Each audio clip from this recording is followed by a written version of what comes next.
early, baby. Set it early. 40.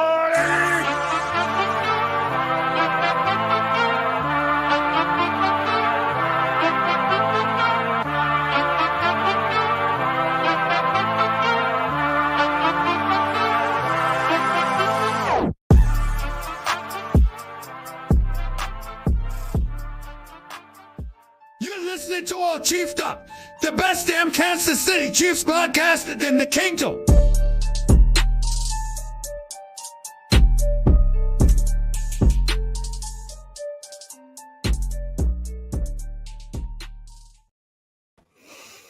What's going on, Chiefs Kingdom? Steve here, minus the mic tonight, for a little while anyway. I suppose he's driving somewhere in Georgia about right now, but he's supposed to be stopping in, getting a room, and jumping on here on his phone if he gets the chance to do so. But how you guys doing tonight? How's it feel being the back-to-back Super Bowl champions, Chiefs Kingdom? How's it feel, ACU? Had time to process that bad boy yet? I've still just been soaking it in. Still soaking it in, trying to process the whole thing. I mean, how many times have you guys watched the mic'd up Super Bowl? I've seen it at least 3 times now. Gets better every time. But hope you guys are doing well. Good to see everybody here. Don't have a big bunch planned out for tonight. Nothing lined up. Just kind of wanted to get on here and talk to you guys. I mean, the season has come to an end. It ended the way we wanted. Could have went any better. Got that back-to-back Super Bowl. And like I said, just trying to process it and let it all sink in, man. But I figured we could get the ball rolling on hanging out with you guys and talking about free agency, you know, all kinds of different stuff. But before we get into free agency, into the draft content and all of that, I wanted to just reflect a little bit, just reflect about the season. I mean, it was crazy, to say the least. A little up and down. I think Chiefs Kingdom kept the faith, and the team hit, you know, they hit their stride at the right time, man, like right in the playoffs. And thank God we had that defense this year, baby. All right, good to see everybody. Got Gary and Cole and Joe in the house, Lewis, Monty, Charles, Jeremiah in the house. What's up, Jeremiah? Brian Parrott, hope you're feeling a little bit better, my man. Got Carlos in the house. Jack Richards, what's up, bud? Julia Gulia, Chief Kelsey. Julia said after watching all the film breakdown, can we give Chanel and Pinnell their flowers? Sheesh. Man, I gave them their flowers right off the bat, Julia. Loved that Mike Pinnell was put back on the squad after the Derek Nottie injury. Mike Pinnell is an amazing run defender. He was a huge piece, and I think it was the 2019 Super Bowl 54 against the 49ers. And I was really, really glad to see him back on the team. Leo was flying all over the field, making plays like crazy. Like, Leo looks great. I think he even blocked that extra point. I think that might have been Leo. So, man, what a player. And the thing about it is, it's like he's very low key. He doesn't get talked about a lot, but he's just a hell of a football player. And I knew that coming out of the draft. Him coming from Wisconsin, I liked him. I liked the way he played. He's a very downhill player. He's very fast. He can close fast. He hits hard. I just loved what I saw of him in college. So I was really excited when we drafted him. And, man, it's working out pretty good so far. Cannot complain about Leo Chanel. And, you know, I think his ceiling's pretty high, too. I think when he got drafted, he was still a little raw. And I think that, you know, he could get coached up and become even better as a pro. So super excited about that. But yeah, Julia, good point. Give them their flowers. Huge pieces to this Super Bowl win for sure. Tristan, what's up, my man? He says, Steve, do you see Chiefs getting Calvin Ridley in the offseason? I see the Chiefs addressing the wide receiver position in the offseason for sure. I don't know to what extent. You know, a lot of people want Mike Evans or whoever, T. Higgins, a lot of those guys, you'll hear those names. Michael Pittman. There's a lot of good receivers that's going to be available. My personal opinion on that whole thing has not changed, Tristan. I think that they either go to the tier of Calvin Ridley or Hollywood Brown, or they just don't. I don't want any not knocking Richie James by any means or anything like that, but I don't want to see another Richie James signing, like somebody that's, not going to make an impact, right? Not saying that he didn't somewhat. I mean, Richie James was a key piece to our special teams and did some good things, but I want to see an actual play at a wide receiver, or you keep what you have, you draft, you see who develops. I mean, that's pretty much where we're at with it. But I think Hollywood Brown, Calvin Ridley, that's kind of where you need to be looking. Those guys would both fit great into our offense, and they're both great weapons. They should fall in that $15 million a year category, I would think. And considering that we owe MVS $15 million next year, there's no reason why we couldn't do something like that. Now, I do know that there's a lot of signings that Brett Veach has to make, or a lot of decisions to make on who's getting cut or who's not going to be back.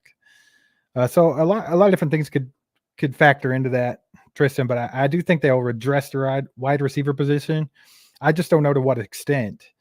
It's yet to be seen. It's going to be a fun offseason seeing what Brett Veach does with everything he's got going on, because he's got a very pivotal offseason coming up.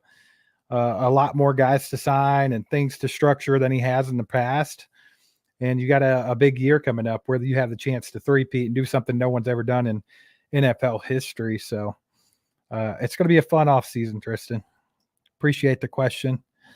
Appreciate you guys being here. Hit that like button for me if you haven't done that yet. It just takes a second. Go hit that like button. And if you're not subscribed to the channel and you're a Chiefs fan, you've been missing out.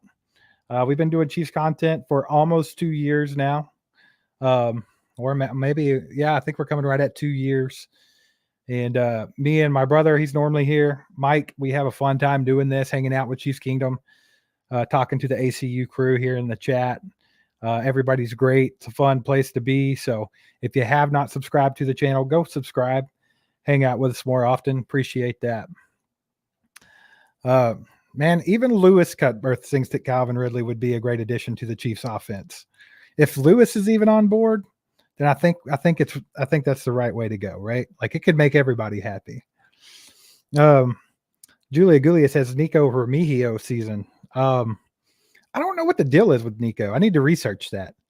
I don't even know if he's still technically on the Chiefs roster. I don't know what's going on there. I need to go check it out. I do like Nico. I think that he's a very electric receiver. Like, he can make plays. He's not going to jump off the charts at you in athleticism, but Nico knows how to make plays. And he looked really good in camp. Even the day that we were there, he was looking really good. I actually made a great catch right before he got hurt.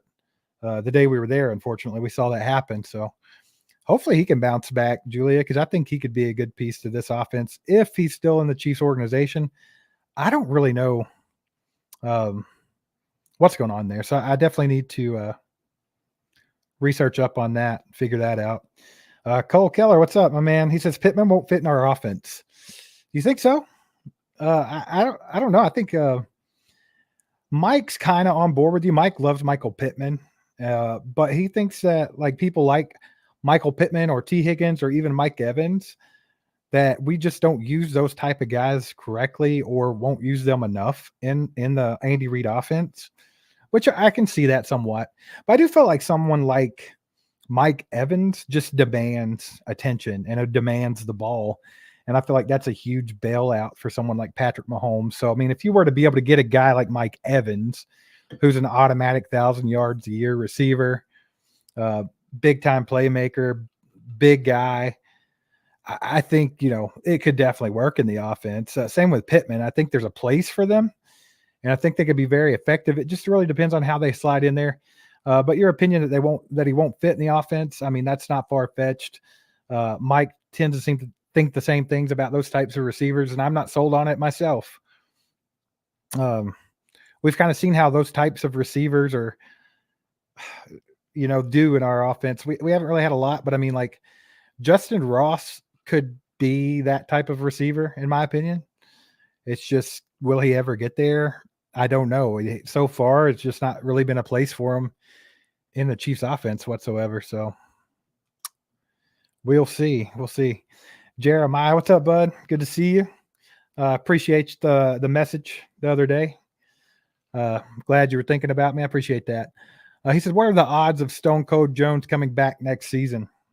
I think good. And like, while I was at the parade, it like instantly clicked to me. Like when I heard him talking, he said something very telling to me. Like drunk people, they're normally pretty honest. They're just going to tell you the truth, right? Like Chris Jones was drunk, just like the rest of them. We all know that. And Chris Jones said something to the effect of, I ain't going nowhere.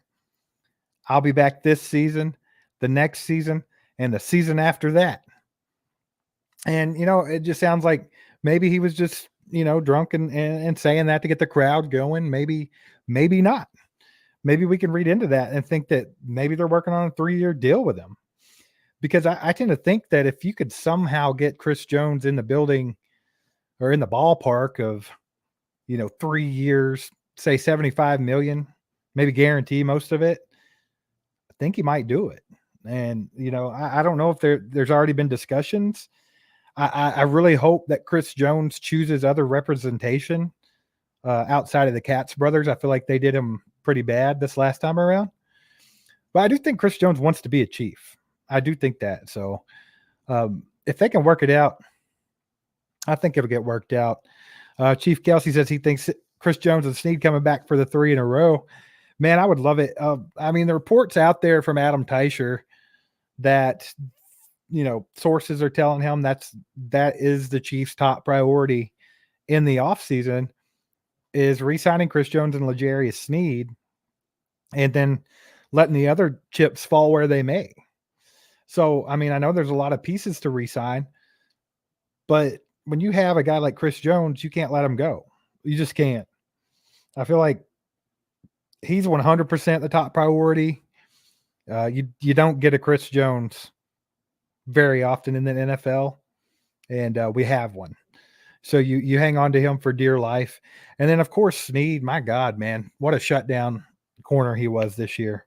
Hats off to L'Jarius Sneed. What a freaking season, man.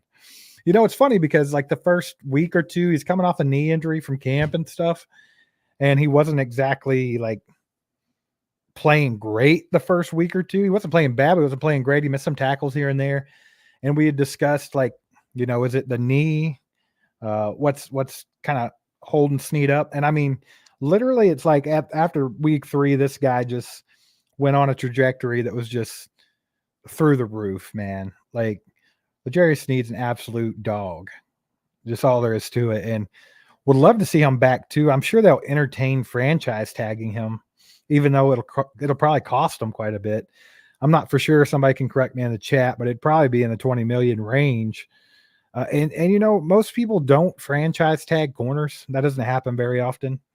But it's definitely an option for the Chiefs. I think they'll, look at everything and see what they got to do. Richie says that MVS do enough to stay on the team. Personal opinion, no. Not at $15 million cap hit. Absolutely not. I mean, love what he was able to do for the Chiefs in the playoffs. I will say MVS surprised me in the playoffs. He was pretty clutch. He made some big plays. He might have hit his head a little bit and had a DeMarcus Robinson moment in a very critical drive of the Super Bowl. And it made me want to smack him a little bit. But other than that, thought he had a great postseason. But just after the lackluster season that he had, he's not worth that much money. Like not in any world. In any way is he worth $15 million cap hit. And we're talking about guys like Calvin Ridley and Hollywood Brown who could be around that cap hit. If you all think he's in their league, then you're sorely mistaken. So I think he might have done enough, Richie, to maybe restructure and stay on the team at a smaller deal. That's not out of the realm of possibility, I don't think. I do know the guys like him. The team likes him. We haven't been the biggest fans of him over here at ACU, but I don't hate the guy. I've always thought he was very mediocre at best. And we've got to find something a little bit better than that. But like Bearson says, Chiefs need a legit pairing to Rice, release MVS Hardman, then get someone. I would agree with Bearson. That's where I'm at with it. MVS, McCole Hardman, both touchdowns in the Super Bowl. You couldn't draw that up better than that. The script writers were on point with finding the guys that absolutely did nothing during the season and making them the Super Bowl heroes, right? Pretty funny. And like I said, I don't have anything personally against either of these guys, but I don't think either of these guys have been very beneficial for the Chiefs outside of, obviously, they had big moments in the Super Bowl and MVS some in the postseason in the other games. But sometimes you got to move on, and I don't think either of those guys are worth a whole lot of money. I think you got to explore other options, and I agree. I think Rashee Rice has been a pleasant surprise. Like, I thought he would be good, but I didn't know he would develop as fast as he has. And I just thankful that he did, because that's what helped us with the Super Bowl run, right?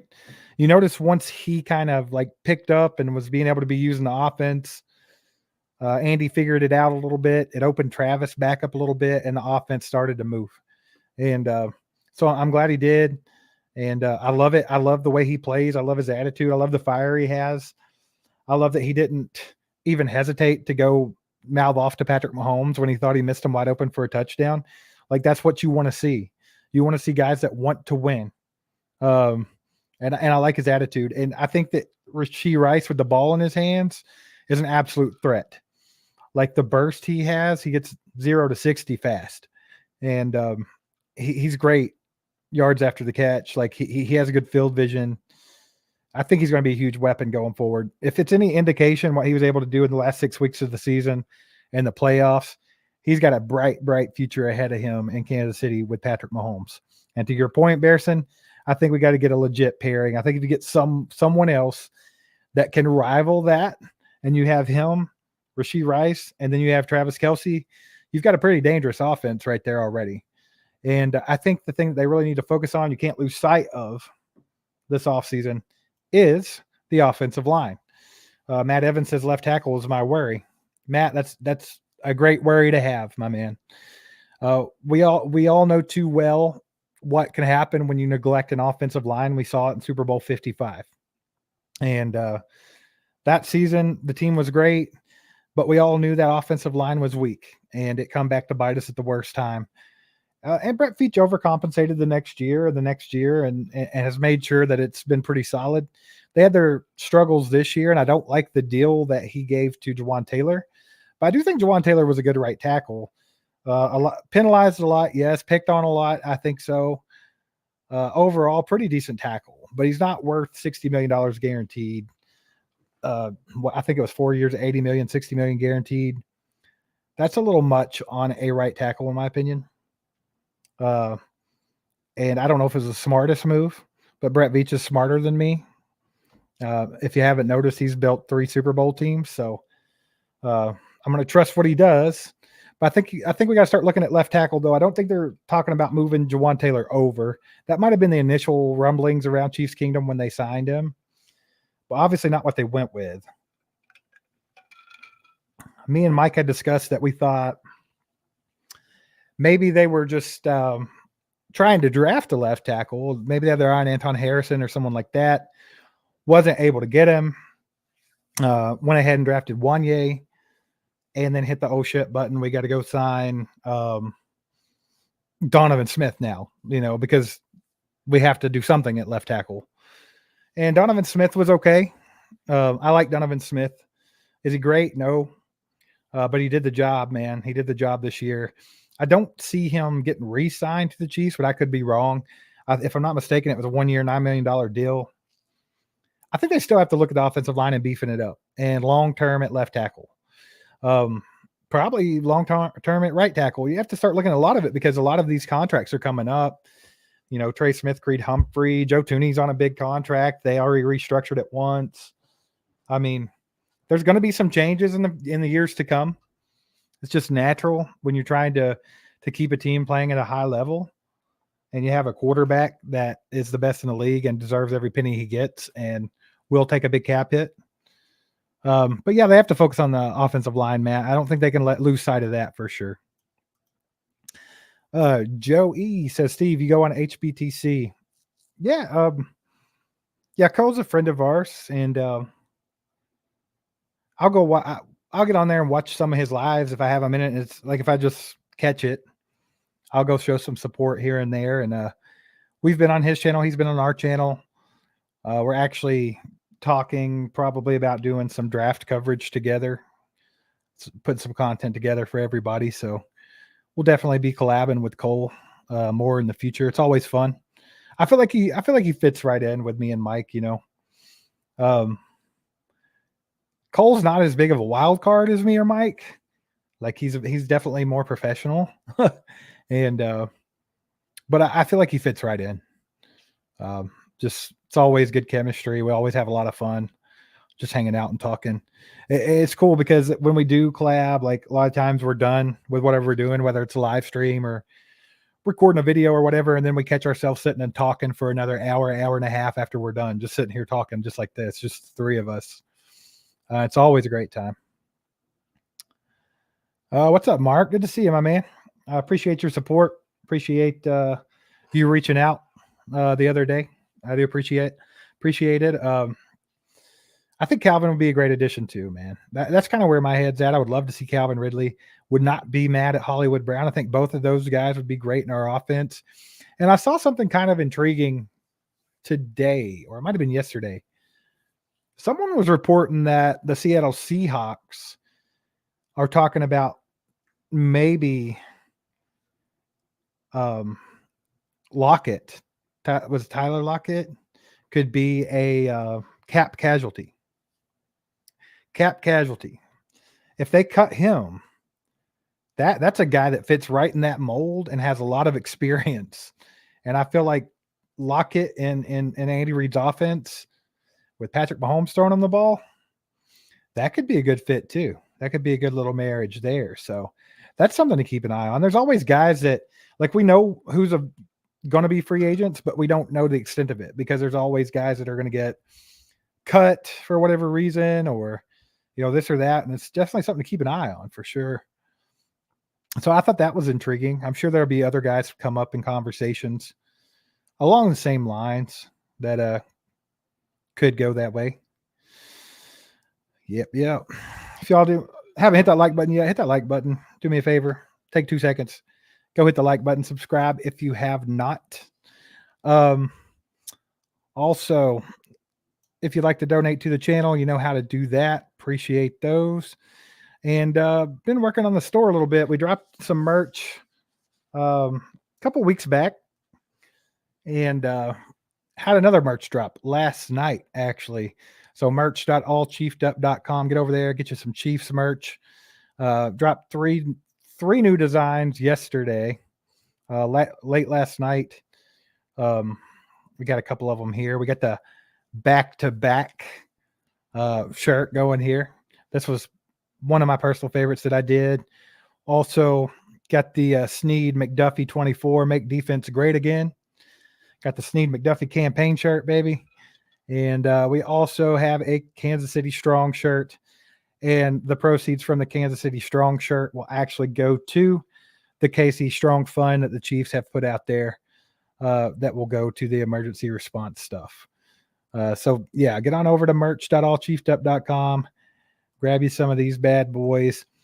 And until the end of the month, you can use the promo code CHAMPIONS to get free shipping on everything over there. So make sure to use that if you go purchase something. It's been a crazy week, man. Crazy week. We haven't done a whole lot of content. Mike, everyone knows Mike booked a vacation right at the end of the right when the Super Bowl was coming up. He went ahead and went. He went to Florida, did his thing. He's been there for probably about a week or so now. Me and Pops packed up, drove to KC, went to the parade. Had a good time at the parade. Got home the day of the parade, went ahead and drove home.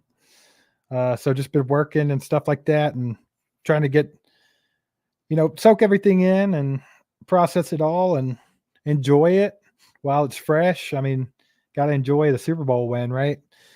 And now it's time to start maybe slightly dipping our toes into getting back at it, So we'll take it slow, and there'll be a lot of content coming up. So if you guys are members on Patreon, we'll have a lot more content going on over there. We can do a lot of draft coverage over there and things like that. So definitely check that out. Patreon.com/allchiefedup.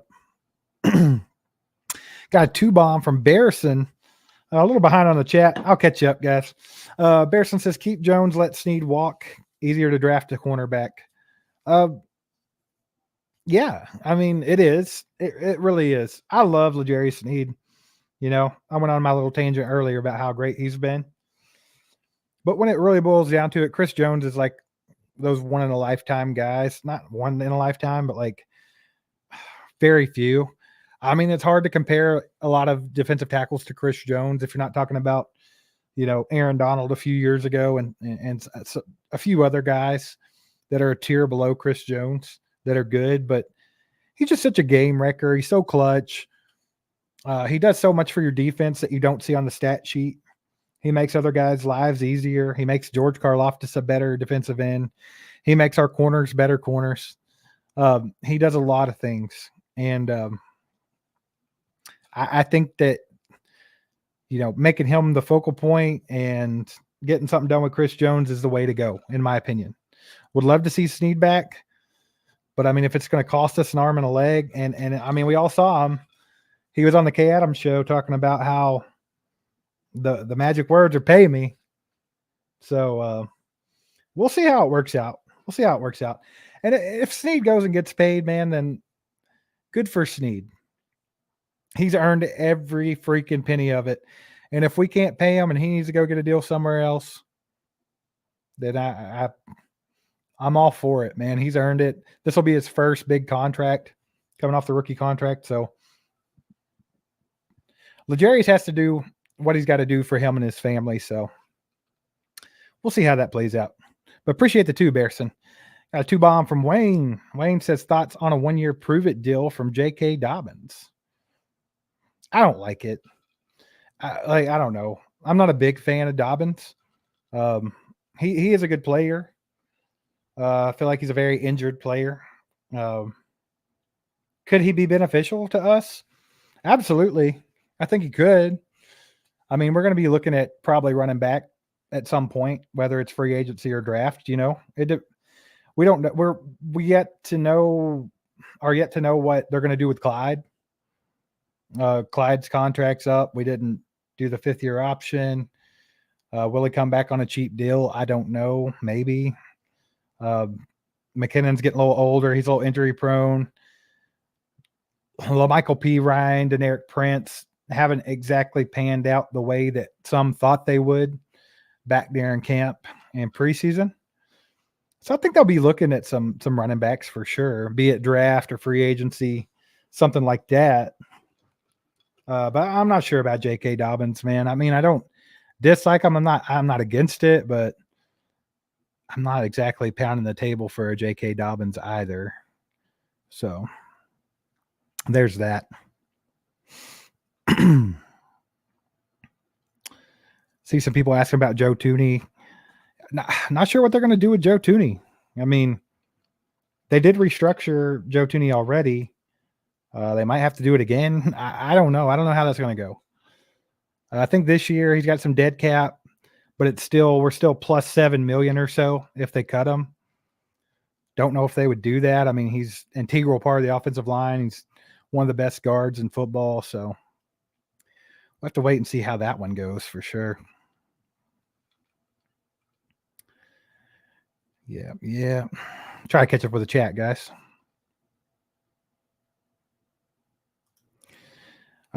Charles, he says, what did you think of Humphrey doing a crap ton of low snaps? There were a few in the Super Bowl. But if you notice, Charles, there was a few all season long. This is definitely like if there's what you could consider a weak side to Creed's game, that's it. That's the only thing that really strikes me is Creed's got to get better at being more consistent with a snap, because those can be detrimental. I mean, you lose a ball to a bad snap or miss out on a third down play to a bad snap. I mean, we've seen it in the Super Bowl where it's ugly head there at the end. I think he's got to be very careful with that. I don't think it's a huge deal. I think he's just fine. But definitely something he needs to improve on. No doubt about that. It's definitely worth talking about. I don't know if you guys got to see where I think it was John Boy. He did the Rashee Rice and Patrick Mahomes argument on the sideline and did the lip reading. That was pretty good. And that all stemmed from a low snap from Creed. So Chief Kelsey says Creed is left-handed and Mahomes didn't like the snap. So Creed tried a different hand grip on his snaps. It'll get better. Is that true? I didn't know that. If that's the case, then just a matter of time. Take some, time to get comfortable doing something a little bit different. It's kind of like Butker kicking last year when he had that injury. He had to change his approach to kicking, and it took some time. He missed some field goals, and everybody was freaking out. But he's Harrison Butker. And how did that end? We all know. Jim, what's up, my man? He says, do we move up in the draft? I don't know. I highly doubt it. But, I mean, you never really know what Brett Veach and Andy Reid are going to do or who they have their eye on or what they think. If they think there's a guy in the draft that is going to be that big of an asset, then, yeah, I could see them doing it. But I don't know of anybody in particular they'd be after. I've seen a lot of people thinking that they might try to trade up and get Brock Bowers just to have Travis Kelce's successor. I don't see that happening. I wouldn't be mad at it because it would be interesting to see Bowers in our offense and how he'd be able to develop with Andy Reid and Patrick Mahomes. But I just don't see them doing that yet. I mean, they had their chances last season to draft high-end, top-quality tight ends, and they passed on a handful of them. So I don't see them going crazy on one this year. If they were to trade up, I would say it would probably be for a tackle or something, but I just don't see them trading up in the draft. But nothing's 100% with Brett Veach. He's a little bit of a wild card. Dominic, he says, Steve, don't want to push it if it's uncomfortable, but any comments on the shooting? I don't want to talk about that too much, Dominic, just because I don't want to give those people the time of day. I guess what I will say is that it was sad. I mean, gut-wrenching. I mean, being there that close to it. Granted, was I in immediate harm's way? I don't think so, but we were pretty close. I thought it was fireworks. And then after I started hearing the screams and I seen the crowd kind of pushing forward, falling like dominoes, I knew something was wrong. It was a scary situation. It was because, I couldn't see. I just heard it and I could see where it was or what was going on, or you didn't know if it was an isolated thing or if somebody just, it was just so many questions and no one had the answers, and it was happening very fast, and very blessed. Thank God, we got out of there safe and got Pops out of there safe. And I mean, I hate it for the kids that had to deal with that, and the one victim that died from it. I hate that for her and her family. It's just really sad, that we live in a time where you go somewhere to celebrate and have fun with your family, and things can get to that, and you don't know why. You don't. There's no answers for it. I'm not buying 100% what the media is telling us about the suspects. Just a lot seemed off to me, um, about the description of what happened and why. And then if you see the weapons that were used and you hear the eyewitnesses saying that they were spinning in a circle shooting, um, some things don't add up to me. And I'm not a big time conspiracy theorist or nothing. I'm really not. And I don't want to speculate on all that.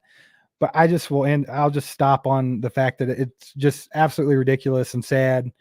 And it just, it really pissed me off and upset me at the same time. And it was definitely something that a lot of us are not going to forget about. That'll always be with us a little bit there. So, but yeah, I mean, very fortunate, unlike some of the other people, to escape harm's way.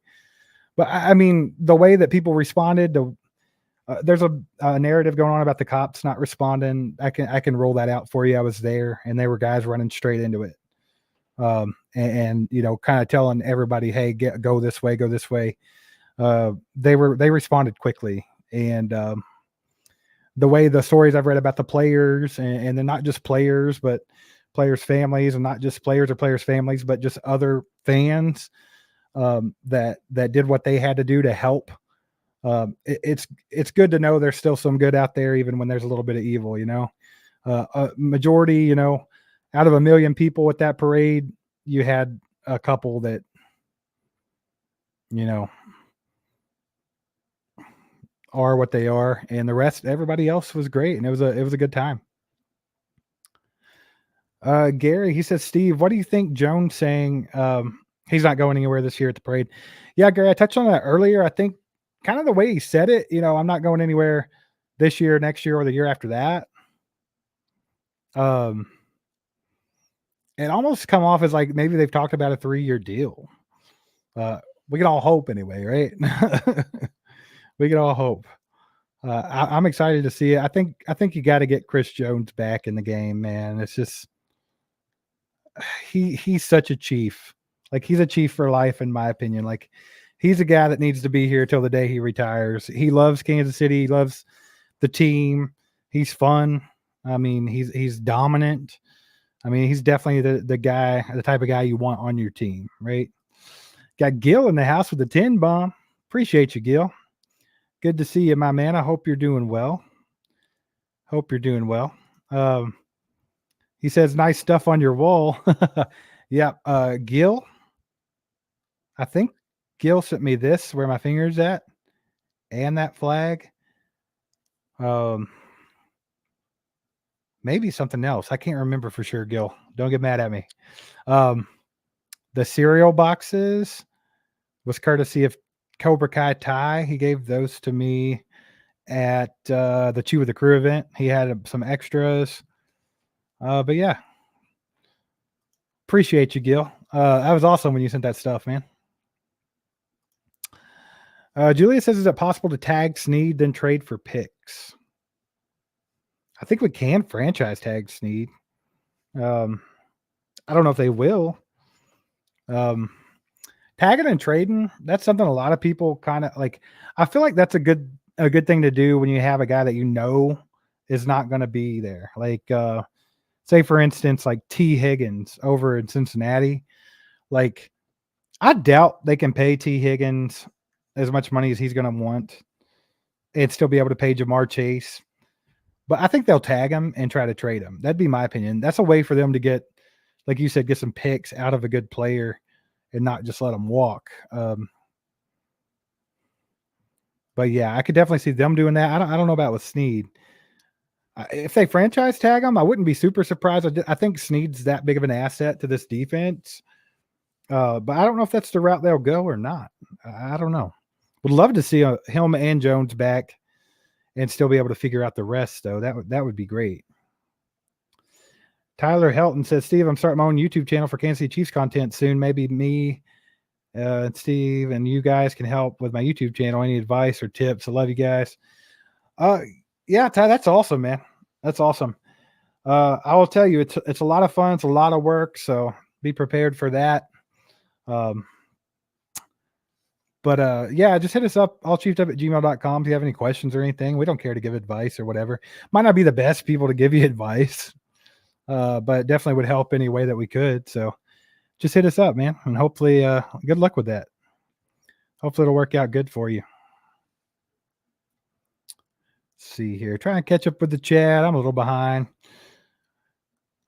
I'm not great at doing this by myself because I can't. I'm like, I don't multitask well. Like I'll start talking and I don't even look at the chat, and then like, oh, better look at the chat. Hopefully Mike will be rolling in here soon. He's grabbing some food. I think he was getting in his hotel room, and he said he was going to try to call in and get on here and see everybody for a little while. But yeah, man, super excited about this off season. Like, there's just so many questions to answer. Like, what in the hell is going to happen? There's so many guys assigned, so many different ways to go. What does Brett Veach and Andy Reid envision for this team going forward to keep a dynasty going? Like, are they on the same page as us and you guys, or are they in a different planet? I mean, I don't know. It'll be cool to see what they do. At this point, no matter what they do, you don't have to like it, but you have to trust it somewhat, right? I mean, they've done a lot of things we didn't like. I mean, I still think Brett Veach missed the mark heavily with the wide receivers this past offseason, and I felt like it was a mistake not to address that before the trade deadline. But when you have the best quarterback in the entire National Football League and the best head coach, sometimes you can skate by, and he did just that. Now, will he take another gamble like that? I don't know. Hopefully he doesn't get too cocky with it and think he can do whatever he wants. But I don't think he would do that. I think Brett Veach is a very smart guy. I think he's a great GM. And I'm excited to see. I mean, the defense he was able to build through the draft is just insane. Absolutely insane. And then the few signings he did have in the offseason last year I really liked was Drew Tranquill and Mike Edwards. And obviously those guys were huge for the Chiefs. I mean, they came up big. Drew was a huge asset to have when, Nick Bolton went down with injury early in the season. So it was like not missing a beat with Drew. So I hope to see him back too. I hope there's a way they can get some of these guys back. I think they're just good all around football players, Like I feel like that's what Drew brings to the table. Like he's just a good football player.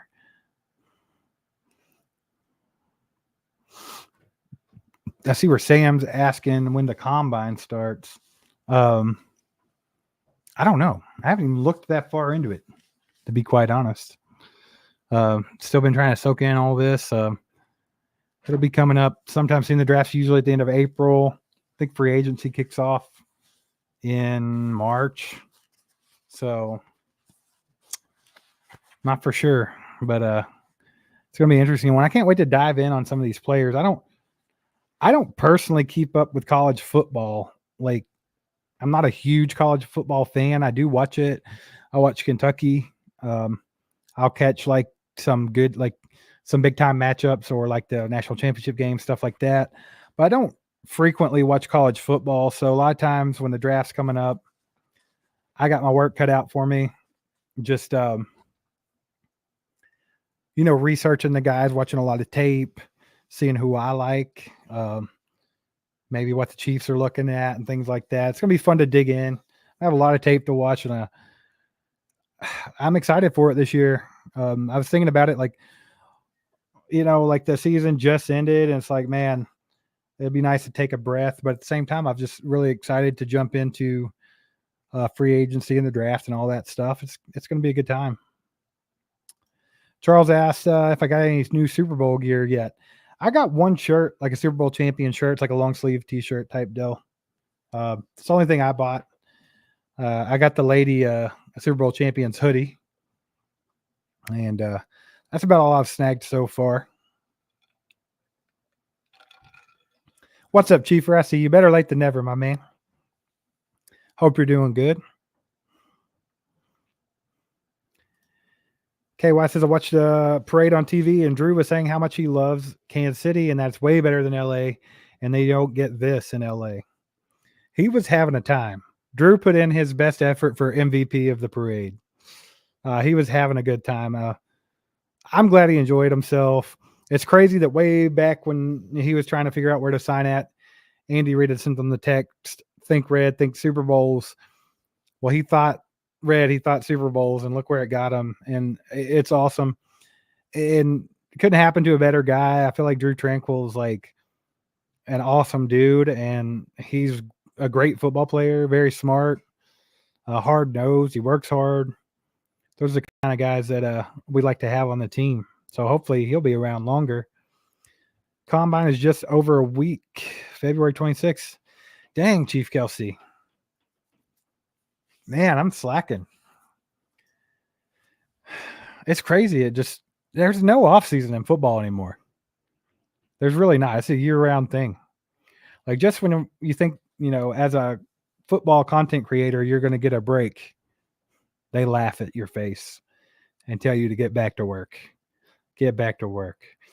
But no, I'm excited for it. Like I said, I'm excited to dig into the draft stuff. It'll be really fun to get in there and see everything. Like I said, I'm excited to see what Brett Veach and Andy and everybody's, what direction they want to take with this team. I mean, so far, so good. So it'll be interesting to see what they decide to do. Once again, real quick, appreciate you guys being here on a Saturday night, hanging out. Just me for now. Hopefully Mike can sneak in here before we're done tonight and hang out with everybody. He's been driving all day. I think he's in Georgia, getting a hotel room, trying to get settled in, and he's going to try to jump on. I don't know exactly the time frame there, but maybe he'll get there before we're done. But if you don't mind, hit that like button for me. It just takes a second. Also, if you have not subscribed to the channel, if you love the Kansas City Chiefs, this is your channel. Hit that subscribe button. We'll do a lot of video podcast content. We'll do a lot of draft content coming up and things like that. So definitely hit that subscribe button, hang out with us. And then once again, I'll just go ahead and shout it out one more time. Ways to support the channel. Of course, you can super chat and things like that, but also you can become a member. Join the ACU crew. You can hit the join button here on YouTube, and we'll do members only live streams once a month, and you get some little perks here and there. So definitely check that out. Also, merch.allchiefedup.com. Swing by there, grab you some merchandise. This is the latest drop here. Just dropped these last night. So if you like anything you see, just get over there and buy you a t-shirt. And you can use the promo code champions and get free shipping right now. And that'll be good till the end of February. I think I put it to the end of the month. So y'all make sure to take advantage of that. Get free shipping, because shipping charges are annoying and everybody knows that. So grab one of those. I think I'm going to get myself probably the back-to-back. I think I'm going to order one of those. And I'd like to have a Kansas City Strong shirt just to donate to the fund. So I'll probably do that. But if you guys feel the need, get over there and grab you some All Chiefed Up merchandise. Carth says 68 days till the draft. That's wild, man. 2 months. I love draft time, man. Draft time's great. I always have a good time. It's like me and Mike and Pops have a lot of fun with the draft. I mean, we do a lot of mock drafts. We talk a lot of, players and this and that, what we think the Chiefs will do, what they should do. And then every draft, on the first night of the draft, we always get together and grill out and just hang out. And I know a lot of people are always like, hey, do y'all live stream games? And it's like, no, we don't. Not opposed to it. Probably not going to do it anytime soon, to be honest. But we have discussed some ways to do it, or to have some live streams during the games. Maybe not your prototypical live stream during a game, like maybe you see like Cole do on How About Those Chiefs. It wouldn't be something like that. We're going to try to get a little bit more creative, since we're a little bit different. There's two of us, and we have some ideas, and we might roll those out next season, maybe. But like we're like the Chiefs family. It's like a bonding thing. Me, my brother, my dad, like that the Chiefs is our stuff, man. So it's been that way as long as I can remember, and it always will be. So we always make, we'll make events out of things, or we'll just hang out at games and things like that. And we always do a draft one, man. We always have a draft cookout and have fun, man. So I love draft time, dude. It's always fun. I kind of want to do, we talked about it last year, but I want to put a projector on the back of my house and project the draft onto the house and just have a weather pending cookout, bonfire, just chill, man. I think that would be fun. So we might have to do that this time. That'd be great. Got Steve-O in the house with the 150. Appreciate you, Steve-O. Good to see you, my man. I hope you've been doing well. Get the OG in the house. I still got my Eagles tears over there, Steve-O. They're still hanging out. I wonder if they'll come out with any version of 49ers tears, because I'll tell you this, they've cried more, and I didn't think it was possible. I think they are crying more than the Eagles fans cried. I really do. Like, the Eagles fans cried about that holding call. They cried about the field and just about anything else. But the 49ers started preemptively because they knew they were going to get beat, so they were already making excuses, and it bled all the way over till after. And I hate looking at 49ers fans talking about the bad refs and the holding and stuff like that, because they have no idea how football works. They don't know the rules of football. They'll be showing a clip of something that is obviously not a hold in any shape or form, and they're just crying about it. It's just like, dude, if you don't know football, just chill. Just chill. What do we got here? Oh, what's up? Do you hear me? What's up? Yeah, I hear you. I'm here. Look how ready. Look how red I am. Lobster, bro. We're going to do this, though. Ding. There we go. We got to get in our correct spots.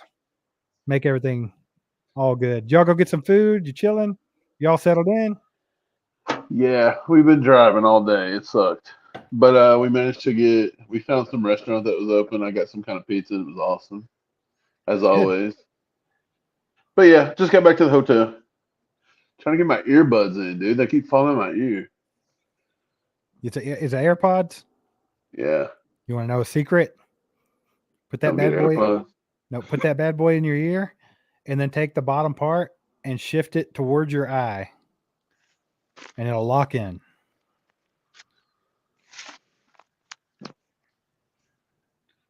I don't know. That might work. No, I think seriously. I'm gonna have them You backwards. push it forward, it goes over that little whatever this is called. It'll lock it in there. It's a hack, man. Actually, I think it's what they're designed to do. Okay, I think I got it. What's yeah, up? man. What are you talking about? Nothing, man. We've just been talking about a little bit of everything, man. Just started talking the guys in the chat and pretty much talking Chiefs off season. We talked the parade for a minute. We talked, Chris Jones, L'Jarius Sneed. Nice. We just started talking about the draft coming up. Chief Kelsey was telling us the combine's at the end of February here, not too long from now. It's just crazy how there's no off season, like it never ends. It never ends. Yeah, the offseason is non-existent. The NFL's done a great job of keeping us busy and entertained. Yeah, they do it. They keep us busy, that's for sure. Enrique says sporting my ACU hoodie, of course, but too hot here. Hey, man. Enrique, you've been a huge channel supporter. You've repped us for a while. You've always, been there monetarily and everything else, man. Like, you're just awesome at supporting the channel. We appreciate you.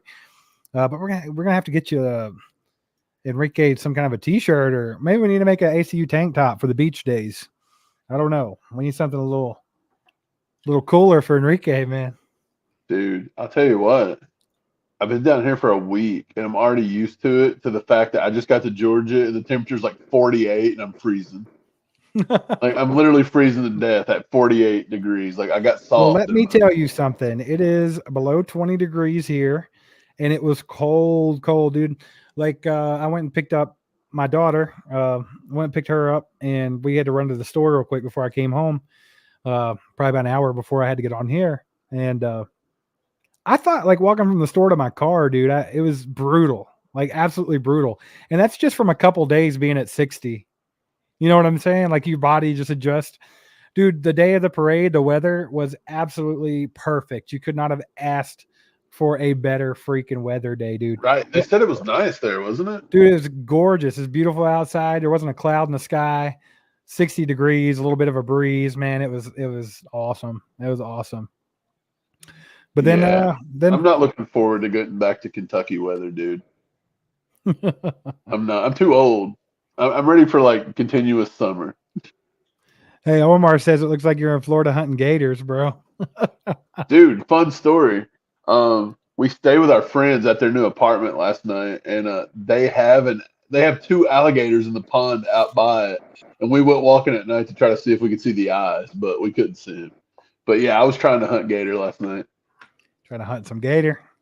Yeah, they said there was a 12-footer in there. If I would have found them, I'd have cried and ran as fast as Yeah, I could. hell no. I would stay very, very far away from that. We got this one from Ed. I've already answered this from someone earlier, Mike, so I'll let you take this. He wants to know if you think the Chiefs should consider moving up in the draft to select Brock Bowers.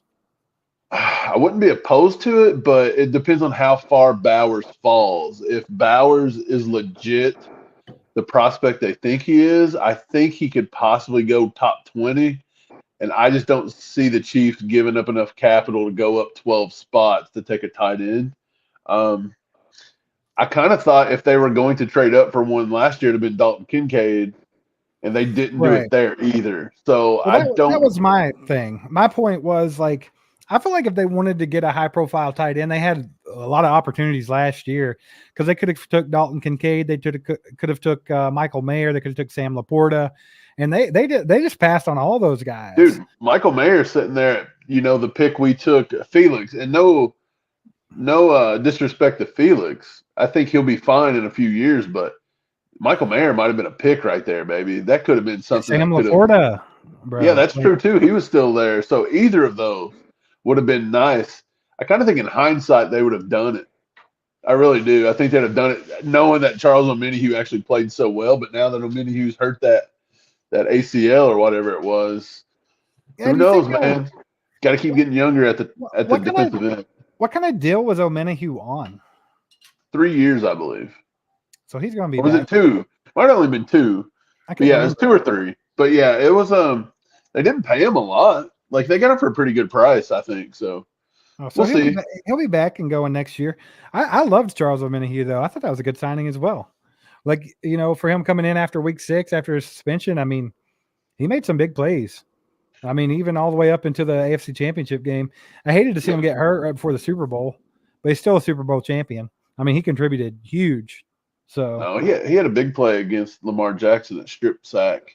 Right. So, I mean, it was big. I thought Veach, looking back at all the free agents, I think Veach did a pretty good job. I still think he may have, and it's still yet to be seen. I think he may have slightly overpaid for Jawan Taylor. However, I will say Jawan Taylor actually looked good, when he wasn't making bonehead penalties, and a lot of that was just the NFL picking on him. He's a good tackle, but I just don't know if he's worth that contract. He definitely wasn't worth – in my opinion, he wasn't worth what they paid him, and wanting to switch him to left tackle, I think that's out of the realm of possibility, in my opinion. We'll see. I don't know if they're going to ever have to do that, but that's what the talk was when they got him. Swing tackle, possibly left. I think he may have been one of the weirdest signings, actually, as fast as they come and done it, because I thought Mike Edwards, Drew Tranquill, dude, everybody we just about picked up, Omenihu, they all played pretty well. I thought Brett Veach did a pretty good job in free agency last year. Absolutely. Which, actually, dude, that's first thing up. We're all talking about the draft, but free agency is kicking off March 15th. That's going to be here before you know it. Yeah. I mean, the combine's at the end of February, and then all of a sudden it's free agency. Dude, just so much coming up. I'm excited about it, though, for real. I mean, the offseason is a lot more fun when you're the Super Bowl champion. Yeah. Like, it's like, dude, it's just like, well, it's funny because all the other people that lost, all the losers out there, that's all they have to look forward to. But we're like riding the high of a Super Bowl, and we still get to have the fun of how do we improve and keep going, Right. So it don't hit the same though, like the draft and stuff. Just when you're that rebuild, all those years, the draft was our Super Bowl every year. It was our opportunity to get better, and then we Well, I'm actually hit glad it's Mahomes, not. right? I'm We glad hit it's not Mahomes, anymore. right? So now it's just like it's another day at the office now. Right.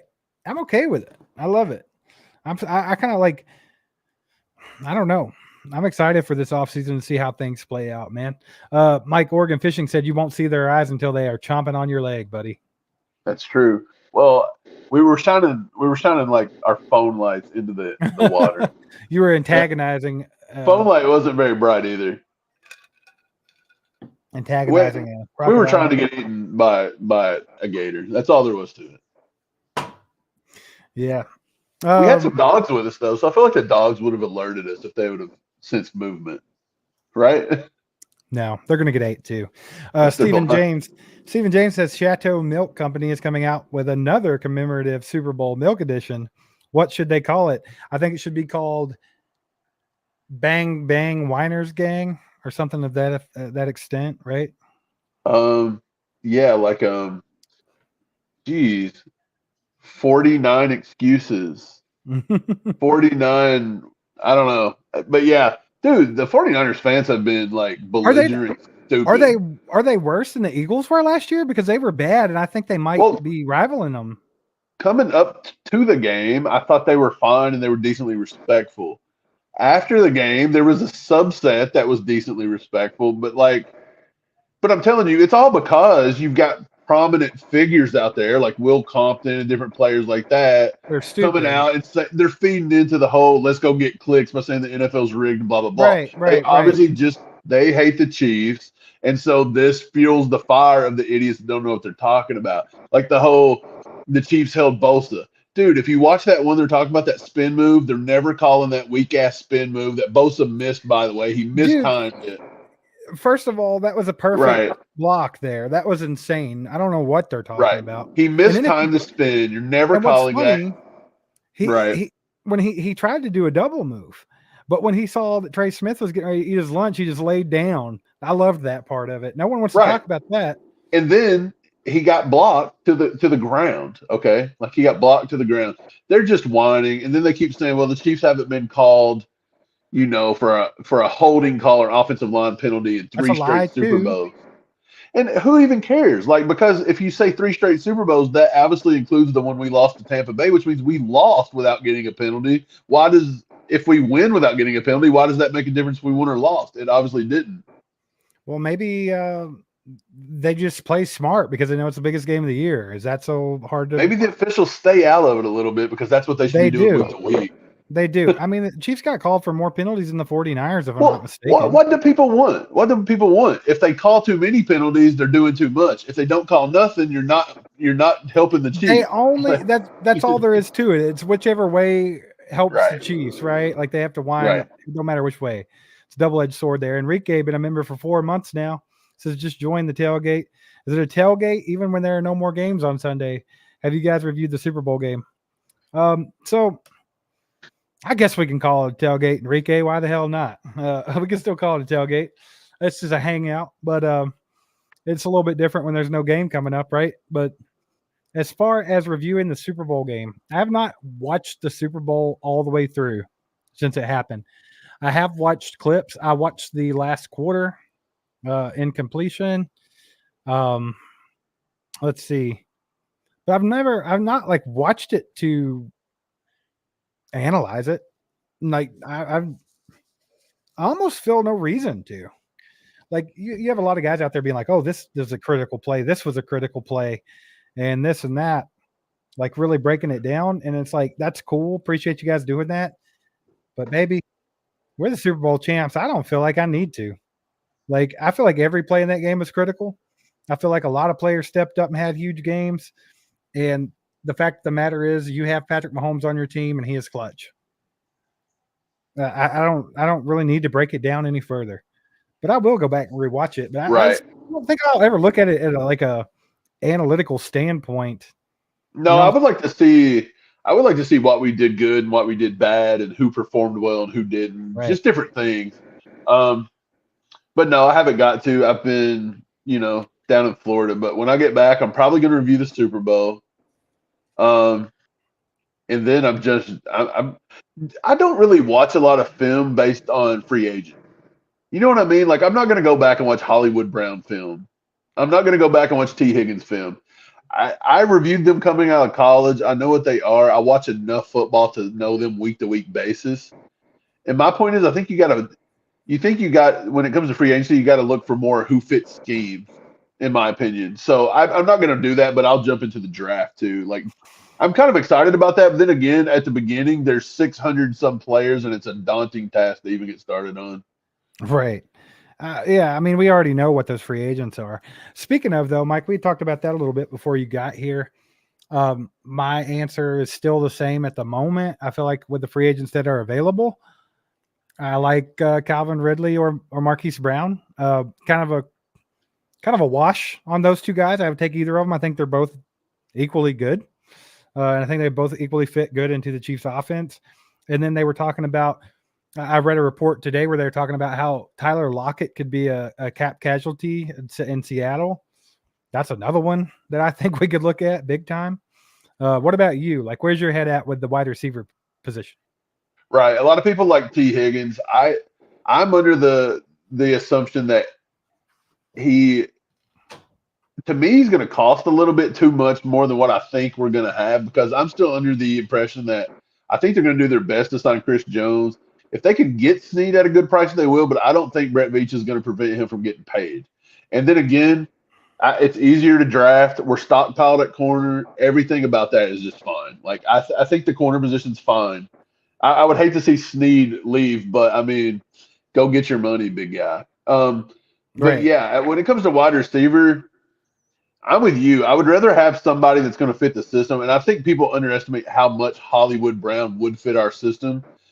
Even Calvin Ridley. I've seen people throwing around Tyler Boyd. I'm just not a huge Tyler Boyd guy. I think he's getting a little older. He never was the quickest, most fast guy on the field. He is not the athlete that Calvin Ridley or Marquise Brown are. Right. So if I had my choice, that would be the two I would look at. I would love a Michael Pittman. I would love a Mike Evans, and even T. Higgins. I wouldn't be angry about it. Like, if they announce on March 14th at 10 p.m. that tomorrow they're going to sign T. Higgins, just like they did Javon Taylor last year, I'm not going to be angry about it. I think T. Higgins is a good football player. Exciting. I just do not think T. Higgins will do what we think he could do in this offense. And why? Because we just don't tend to run our offense around those big X receivers. But pairing him with Rashee Rice the way he was being used this year could be deadly. Like, if they tweak the offense a little bit to what they have, yeah. I mean, I feel like Andy might be in a coaching renaissance where he's kind of changing some stuff around. He is. He did this year. That's why they won the Super Bowl. So, I mean, Andy, you can teach an old dog new tricks. I think Dave Tobe, the contract, they signed him for 3 years, right? Yeah. 3 years. I think that's very telling. I think Andy's going to be here for 3 years. I don't think he would sign Tobe 3 years and then step out on Tobe early. So I think Andy, secretly in private, is eyeing 3 more seasons, and I think he thinks he can win the Super Bowl 3 more times in a row. I really believe he thinks he can do that. Do you think he's thinking I'm going to retire after 3 years, or is it I'm going to at least be here for 3 more years and then we'll think about it when I get there? Right. I think he sees 3 years as we'll assess it then, but I think in 3 years, if he wins 2 or 3 more Super Bowls, he's out. Like, he likes to coach, don't get me wrong, but he don't want to do this 70 by that point, you know? Yeah, well, yeah, he don't want to do that. I mean, at some point, you got to live your life. He's got a wife. You know what I mean? He's got family. This is what they Football do. Football is a year-round thing, dude. This has been his life. It's been his life. Yeah, that's true. Garrett in the house with the 2 bomb. What's up, Garrett? He says, on penalties, glad y'all can feel my pain now. Yeah, man. So those of you who don't know, Garrett is actually a Patriots fan, and I remember back in the day when they were on their rampage. They got the same type of stuff, same type of whining and things. I will say this, Garrett. They actually got caught cheating at least once, with Spygate. So, what did Spygate actually encompass? That was what did they rule that it encompassed? Did they just say they were recording other practices? Yes, that's what they were doing. So, what did they say they learned from it? Hand signs, plays, everything, right? Like I don't because I never really dug into that. I really didn't care. I don't know how long that went on, like to the point to when it happened. But basically, yeah, like when they were playing other teams, they knew everything. And when you know every little thing the other team's going to do, that's a Hey, massive advantage. you know what? If you ain't cheating, you ain't trying. Eddie Cheat to win, Guerrero. baby. Cheat to win. Cheat to win. You remember that one? Hey, who's not played Monopoly and snaked $100 bill out of the Is that all bank? Is that all Belichick was doing? He was swiping hundreds out of the bank. It was pass go, collect 200. He was taking 400 every time, and it's okay. He wants to win, Now, baby. this is Garrett. If you're still on here, you have to watch this. But I don't know what it is. Maybe y'all can look it up. But there was like an ex player actually talking about Josh McDaniel and why he sucks as a head coach and even an offensive coordinator now. He said because it was when they were spying on teams that Josh McDaniel, they all thought he was a genius because he'd be telling them exactly what was going to happen to the point of where somebody was going to be at or when they were going to do it. And he was like, they were like, dude, this guy's a freaking offense, like Dude, just a football genius. And maybe come he to was find out, paying attention to film. Maybe. well, the minute that they got caught with Spygate, like it just tanked. Like they were like, he just got completely dumb all of a sudden. He didn't know what was going on. Like it was crazy. I remember the time everybody thought Josh McDaniel was it. Yeah, that was why. Flapjack City with the 2 says check your ACU accounting. What's that? What? I don't know. I don't know. Do you want to be our accountant? Is that what they're called? Accountant? We need a tax guy. You want to do that? We get the count. A 1, a 2, a 3. 3. A 3. Hey, Ronell Goodwin says they got caught twice. Hey, we won't harp on that too much. They were still. It's funny because there were some some things that kind of tainted like what they did, kind of to the like to me. I kind of hold it in that same category as like the Houston or was it the Astros that were cheating? Yeah, that was ridiculous. They were Right. banging trash cans or something. Like I feel like they're still a good team. But like there's definitely some things that like put a little bit of a damper on it. But I don't think it like takes away from what they were able to accomplish over that many years, you know. Like I don't love it, but I don't think that was everything. He says if you aren't cheating, you aren't trying. They're just emulating our government. Hey, you ain't lying there. That's good stuff. Enrique says, Andy said this time it was Tom and Jerry, corn dog with some mustard and ketchup. Tom and Jerry, baby. Mike, where does Tom and Jerry rank on the plays now? So, like, you have 65 toss power trap, you have wasp, you have corn dog, and now you have Did we get to count like Tom and Jerry. all the trick plays? What about the one where we did the 360 spins? No, we're talking about like legit. I guess you can put Snow Globe in there as like a famous, Right, like, and then you got Snow Globe. So, but we're just talking about big plays in Super Bowl history. yeah, that's what we're going with. You gotta go with them game winners, baby. Honestly, I mean, 65 toss power trap is iconic. It's got to still be number 1. Nah, Matriculate the ball down the field, and that got it going. That was the first. And then number 2, I think number 2 has to be Wasp. Wasp. And why is because Wasp might be number 1 to me. it kicked off the dynasty. If you want to talk modern era, yes, it's probably 1. But Well, I mean, you just Hank Stram saying 65 toss powered. I'll trap. tell you why. I will tell Come you on. why that I think Wasp has an argument to be the most iconic. And the reason is that they were dead to rights there. If that play did not connect, we lost Right. that Super Bowl. Like, Well, it kicks off the dynasty right there. if corn dog didn't connect, like big deal, they could have made it work another way, right?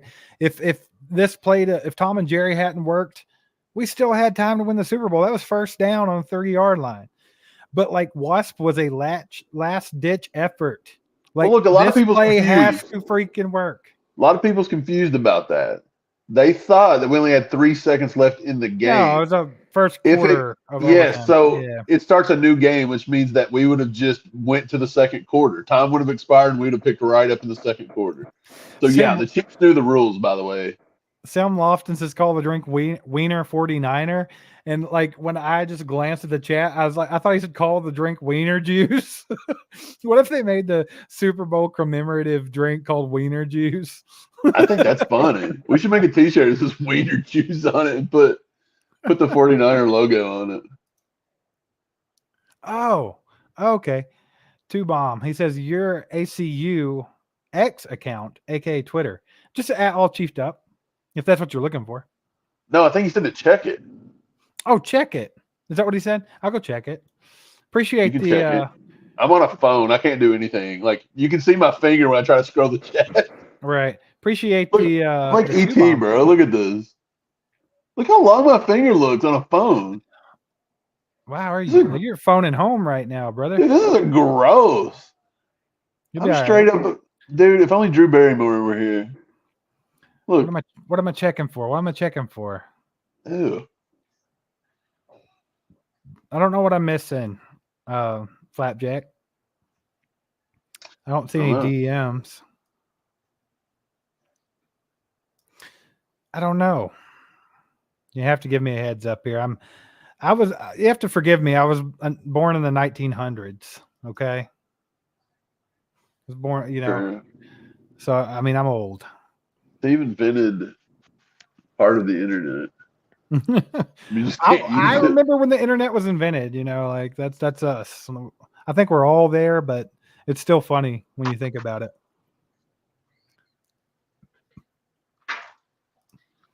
Oregon Fishing says a 3-peat and 4 Super Bowl wins would put PM right with Tom Brady. I think he's there right now. I think a 3-peat puts him ahead of Tom Brady in a sense.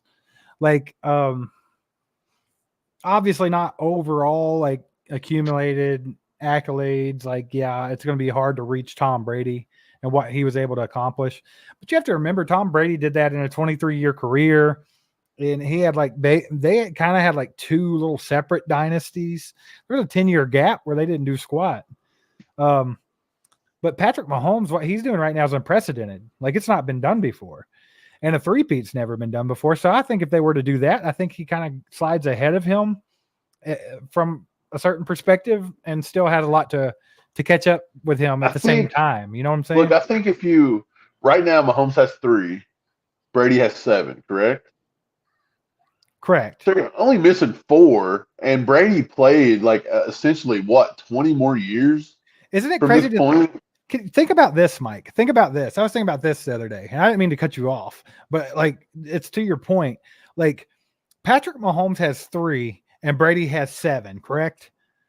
If D Ford wouldn't have been offsides, that could have been -1 Brady plus 6-4.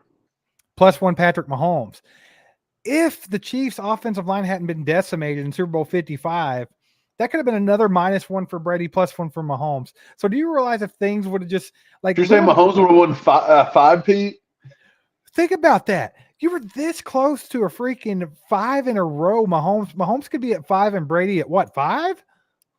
Yeah, and Mahomes would have won 5 in a row. Dude, the first 5 years he ever played. Think about that. If Patrick Mahomes is this close, this freaking close to tying Brady now. Hey, and nobody gives him credit, even right now. It's crazy. I don't think people understand how insane, dude. I don't think people understand exactly how dominant the Chiefs have been. Like, did you even see? I think it was. I don't remember who it was the other day. They were ranking because you've got to rank everything now. That's the way it is. We got to rank everything. Yeah. So they had to rank the dynasties now. So of course the Chiefs are the lowest rated dynasty. Well, they're the newest, right? I mean, exactly. But still, you have to rate everything. Like, can we just shut up? Mikey Phone Holmes. Yeah, I like it. Steven, your little trick thing is not working here, man. Your ears might be different. They say, seriously, with AirPods, they say if you just put them in and then you push that forward, it's made to kind of play off of that little thing on your ear to where a little cartilage ear. Yeah. It works for me when they're bugging me. I also have the Gen 3s. I think they're shaped a little bit different than the ones you got, possibly. So who knows? I don't know. I think my ears are just weird. Dude, I'm so sunburned. Can you tell? Yes. Lobster. Just my face, though. Everything else is dark. The face was not prepared. Mike celebrated the Super Bowl right, baby. He was out on the beach soaking up the rays. I was beaching. Guys, you wouldn't believe how many people. Some beach. You wouldn't believe how many people in Jacksonville and Clearwater, Florida, which is right below Tampa. Tampa, too. So many Chiefs That's fans a over good here. defense. The Tampa, too, yeah. So many Chiefs fans. And I actually got you guys something. I got you guys something from Clearwater. A lady made some customized Chiefs stuff, so I've got it. I'll show it to you guys when I get home, probably next week, and we'll give it away. Nice. Ronell says we would still have Bob Sutton and not Spags, though. If what? I don't think there was any question that Bob Sutton had to go. No matter what. Wait, was Bob Sutton here? I think Bob Sutton was calling the defense that D Ford screwed up. I think Spags' first year was the year we won the Super Bowl. So the 49ers year? Yeah. I don't know. Maybe you're right.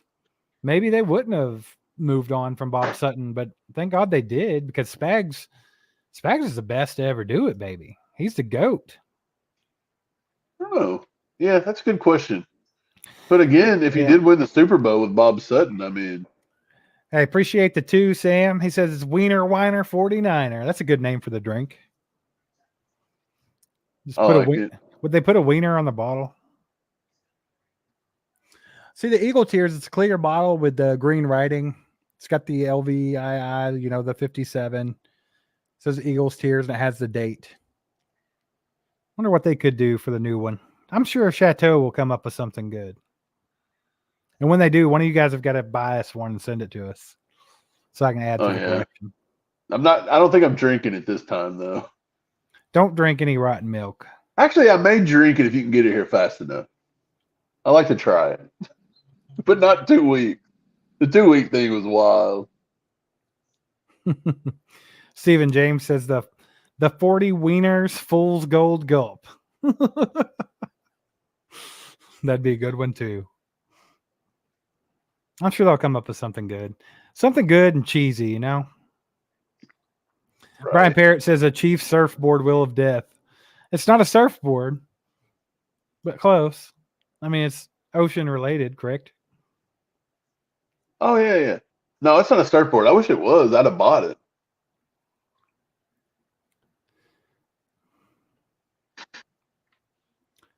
That would be cool to have, actually. Just have one hanging up back here. Just a big freaking Chief surfboard. That would be pretty awesome. That'd be pretty cool. BFX Explorer says, can you play John Boy's Media, Mahomes and Rice scream at each other? Hilarious, bro. Have you watched I haven't got to see it. No. What is he screaming about? He says, mother effer, he rolled the effing ball to me. Like he's screaming at Rashee Rice. Like, and then Rashee Rice responds with, all right, let's go then. Like, it's so was that like legit what they said? Like he was legit lip reading it, or was he just? I thought it was one of those where they're making fun of something. No, that's what he said, straight up. I think I picked that up when he did it because Creed snapped the ball low that play. Yeah, Mahomes was just trying to get the ball off, but I tell you what, Rice was open, but I think Mahomes was just trying to go to a bailout receiver and put it in the spot. By the time that Rashee Rice looked open enough to score there, and you also had to be careful, there was no time on the clock. So you would have had to get down, call a timeout if you weren't getting in. I think Mahomes made the right play there.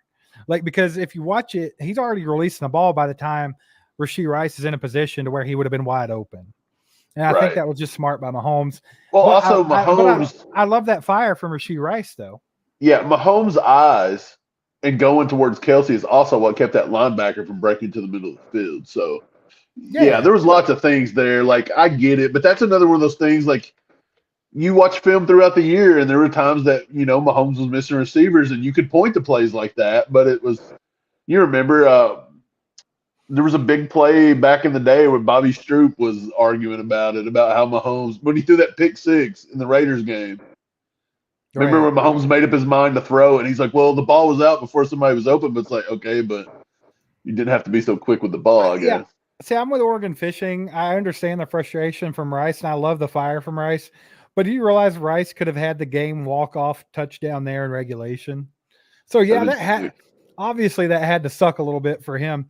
But, I'm glad that Rashee Rice feels comfortable enough with the relationship he has with Patrick Mahomes as a rookie to say something. Like if you go back to like Tom Brady, his receivers weren't going to say anything to him. He would freaking maul them right there on the sideline. Dude, Brady was intense. Yeah, yeah. But I do like that he felt okay, expressing that. Like I think that's healthy. And I like it. I like that fire from Rice, man. I think the Chiefs all have that because, I mean, look, that was Andy Reid pushed Kelsey and got in his face. Kelsey got back in Andy Reid's face. And I get it. Everybody was like, oh, my God, that was crazy. He's got anger issues. Dude, I feel like Kelsey, something was weird with Kelsey this year. Like, he was fighting people all through camp. Yeah. He was just on a new level. But I think it was just straight focus. Like, I think he wanted to win a lot this year. Like, I think he was really focused on that back-to-back thing. I think they're very he was not playing on the 3-peat too, so it's going to be an interesting year next year. Dude, it may look like the WWE Royal Rumble at camp this year by the time it's over. Got the 10 bomb from Enrique. Appreciate you, brother. He says, honest to God, before we found our rhythm in Super Bowl, I was in acute depression. Thinking also, how sad would the ACU hangout be? My favorite plays were McDuffie on Debo and Bosa 3 times deflected. Man, I agree with you on that. I never had a doubt though. Like there was a time in the game where I was like, man, things aren't going our way. But when the punt hit the dude in the foot, I kind of felt like, hey, everything hasn't gone our way so far, but things are changing. And I felt good. And I felt good about if we're close, Mahomes, I felt comfortable. Never felt like we were going to lose. So I never got sad per se or thought about the sad hangout afterwards. But favorite play, one of them was definitely McDuffie on Debo there. That was a massive play. I think that was still in the first half, wasn't it? Yeah, dude, McDuffie had a great game from what I can remember. That's one of the reasons I want to go back and watch it. I want to watch how the defense played and certain players like McDuffie. I believe, is ready to step up and be a number 1 corner. Big time, baby. I don't think I was sold on it maybe midway through the season. There we go. But watching the progression throughout the whole year and the way he played the Super Bowl, I think McDuffie is the reason Snead may be gone. If Snead, you know what I mean? Like, I would love that Snead, but look, if you got McDuffie and Josh Williams and Najee Johnson coming back, and I mean, we've got a ton of these guys, and then you're going to be able to draft too. So, dude, it wouldn't surprise me if Brett Veach didn't pick up a corner off free agency too for cheap if you find one. Yeah. Man. Travis. No, I'm not. It looks like that's a curtain, but it looks like a bath curtain, but it's not. I'm at a desk. Do you see me? Whatever, Mike. We all know you're pooping. If I was pooping, it would be cool. I've always wanted to do a poop live stream, but that would be epic if you were pooping on a live stream.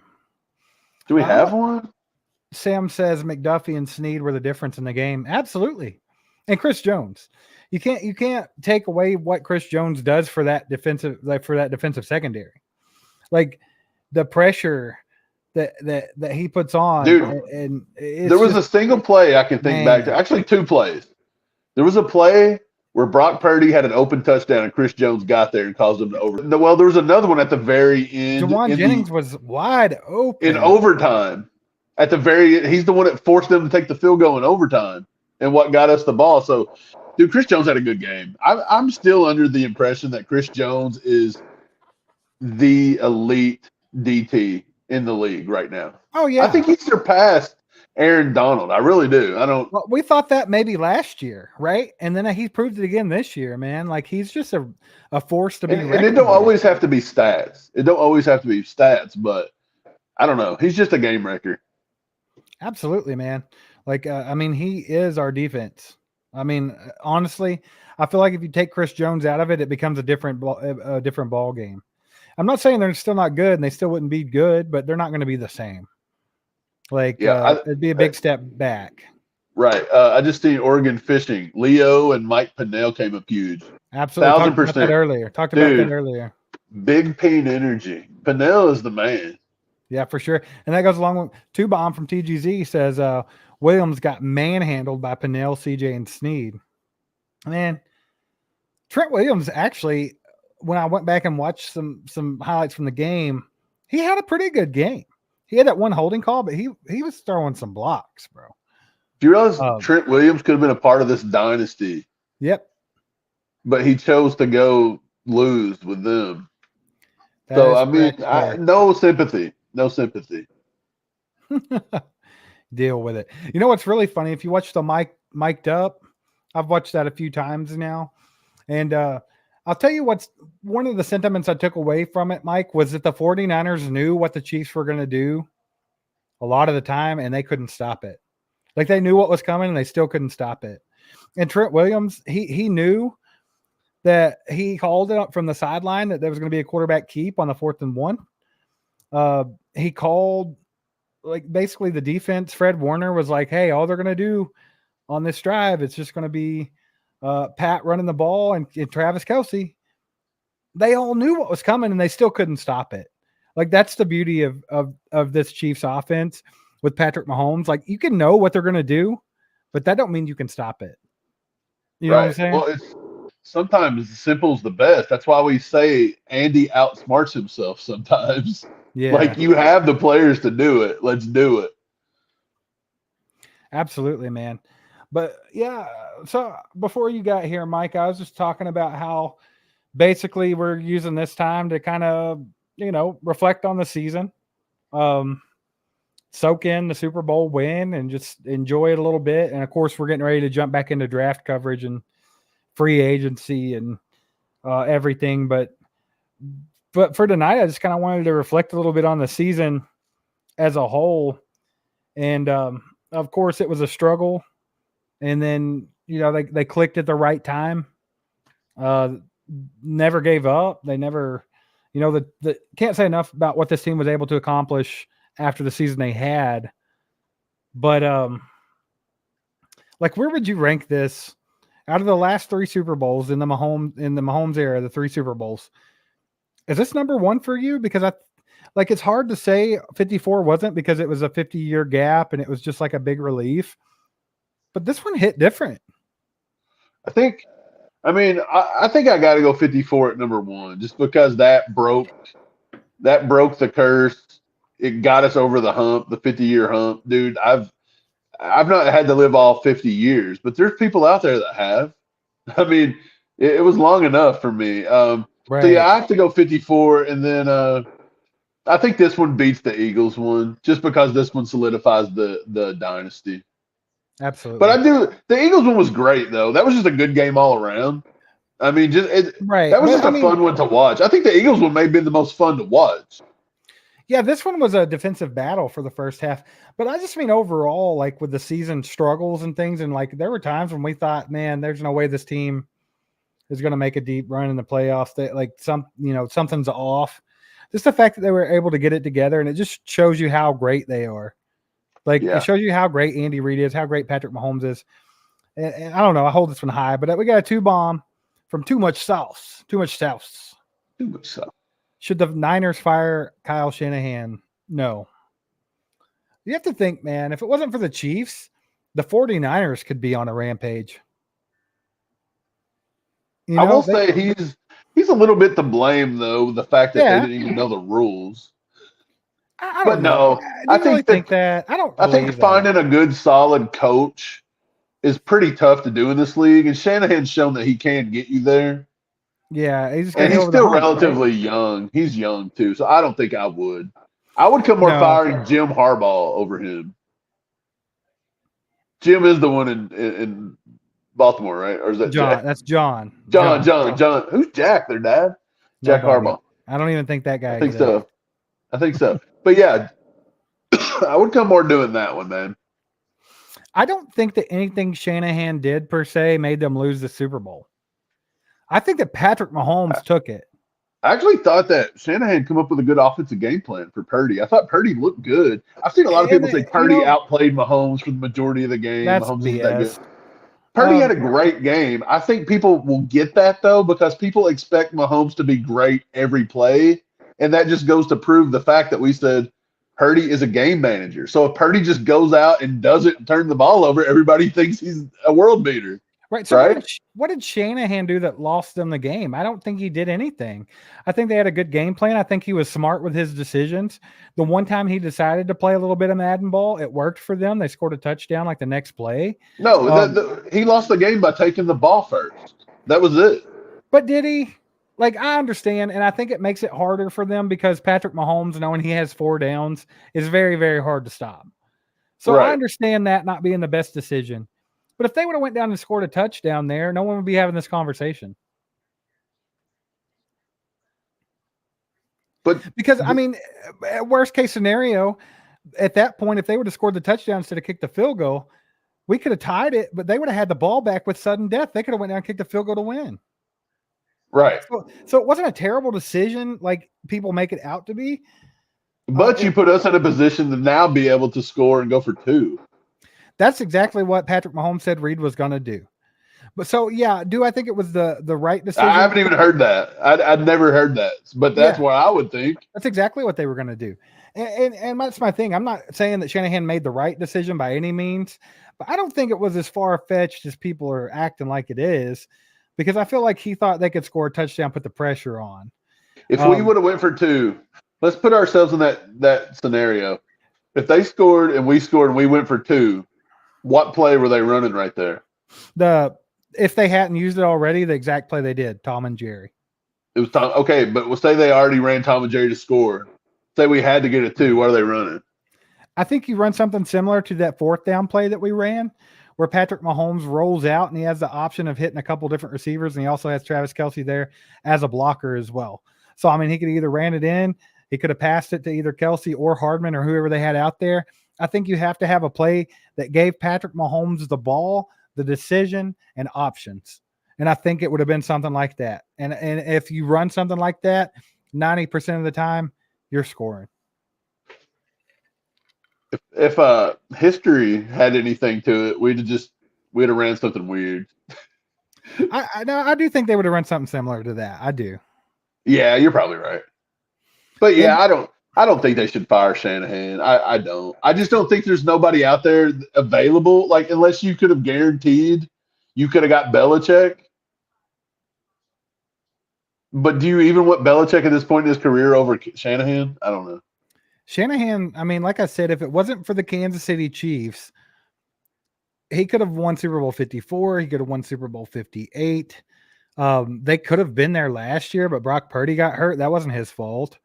They've been pretty dominant in the NFC.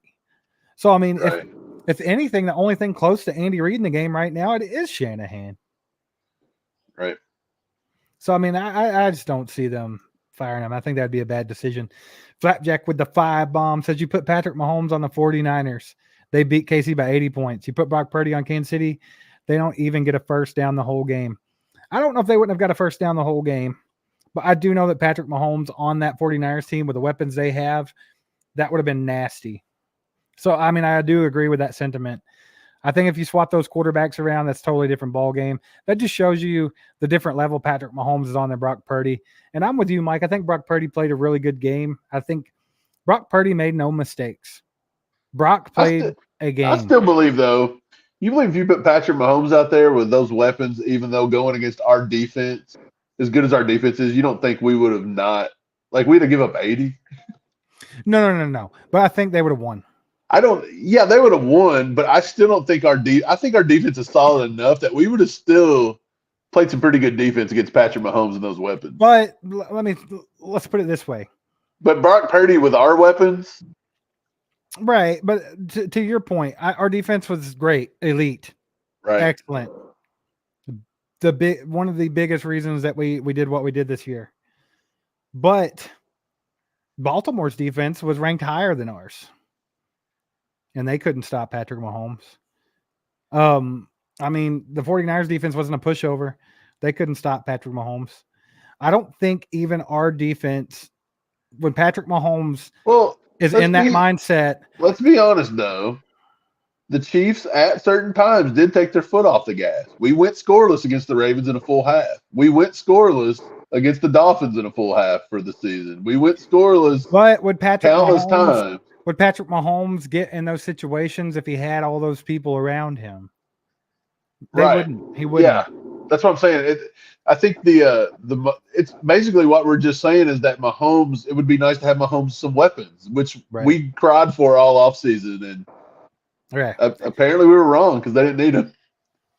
They need them. They do need them. They cannot let this success of this season fool them into thinking that we need to do that again, because that was a bad experiment. I think if they do it again, Brett Veach, at some point your luck's going to run out a little bit. Yeah, that's what I said. He can't get too cocky with this. He's got to be reasonable and actually correct what he didn't correct last year. He got away with one, plain as day. Patrick Mahomes covered up a Brett Veach error, in my opinion, and Andy Reid. Gil says, I'd be embarrassed to admit we didn't know the rules. 100%. I'm not so sure that they didn't know the rules. I think there's some players on there that maybe hadn't done their homework or paid attention. But I mean, overall, I'd say the coaching staff. What was the rule that they said they didn't know exactly? That the game kept going? Correct. They thought if they scored a touchdown there that they won. Oh, or that's what some of the players thought. I don't think Shanahan ever thought that. Maybe. Who knows? Yeah. Pop's in the house with the gifted membership. What's up, Pops? Appreciate you, old man. Hope you've recovered okay. Man, I've been so tired ever since that trip. We had a wild one. So it's funny, interesting. We had a wild less than 48 hours because we drove straight to Kansas City from Kentucky. We went in and got our hotel room. We went to eat dinner. We went to Jack Stack. And guess who was there, Mike? Guess who was there? Travis Kelce and Donna Kelce having a meal. Was that really them? I thought you were faking a picture because the picture didn't look right on my phone. No, there's glass in between us. Oh, I just thought you sent me random people that looked like him and you were just telling me. So it really was Kelce and his mom? No, it was legit them. They were there, right? They walked straight through the front door. But so that's random, right? Like, you didn't get to meet Taylor, your idol? She didn't go? No, what's funny is all the kids that were there were kind of looking at him like he was a zoo animal. They were like gathering up by the window outside and like, and that comes with the territory. You just won a Super Bowl and you're in Kansas City. And you've also put yourself out there, with the celebrity status of New Heights and Taylor Swift and all that. But the sentiment was like, is Taylor in there? Is Taylor in there? And it's like, I'm sorry, little buddy. If Taylor Swift was in this restaurant, it would not be open to the public. No, it would be shut down. It would just be bought out and shut down.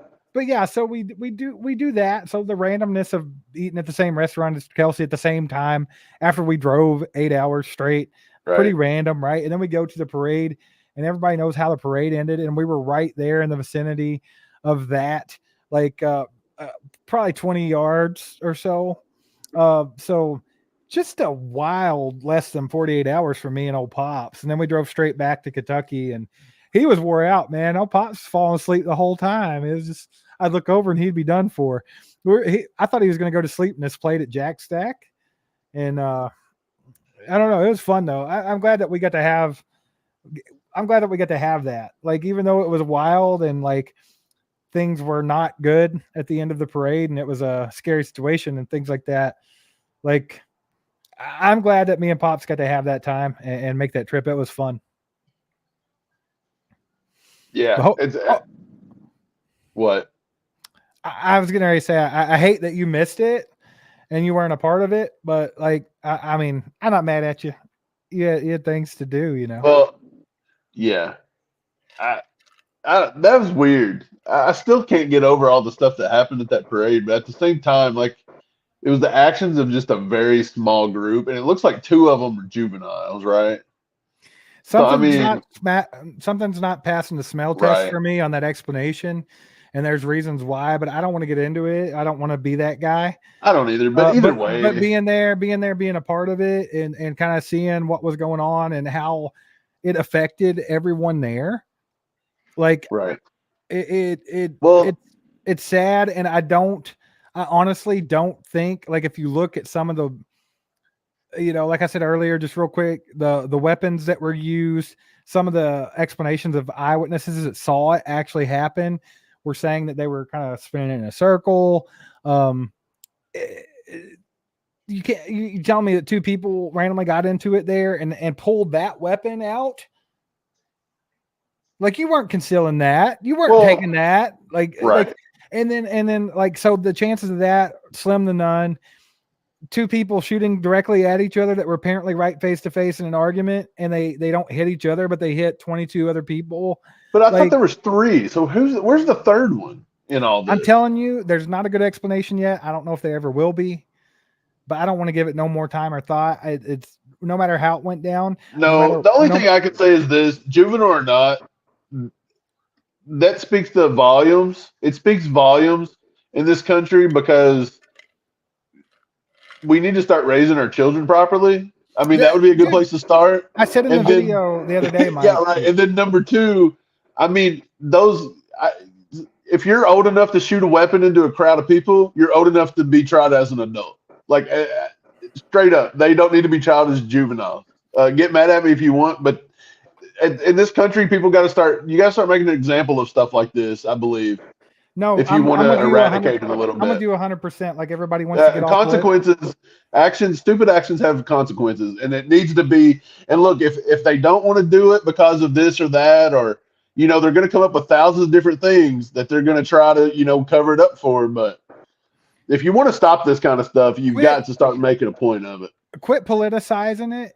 Right. Quit making these people famous other than by setting an example. I'm with you. Right. I feel like if you have harsher penalties, and I mean, make it public, make it obvious, like we're not going to deal with this. This is the repercussions. I think that'll go. And this is just another thing. And this is the last. Yeah, go ahead. You still have to look at the other side of the fence and be like, what can we do to prevent these things? But I just think that people making it a political event and going to extremes is stupid. I think you got to look at it from a different lens, right? I was a bit irritated that some of the first things it was people got on their soapbox and made it a political event. Yeah. And I refuse to do it.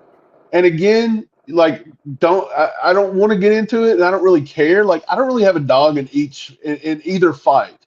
But I'll say this: why was it such a big deal for them to come out and just start doing the political whatever they wanted to do?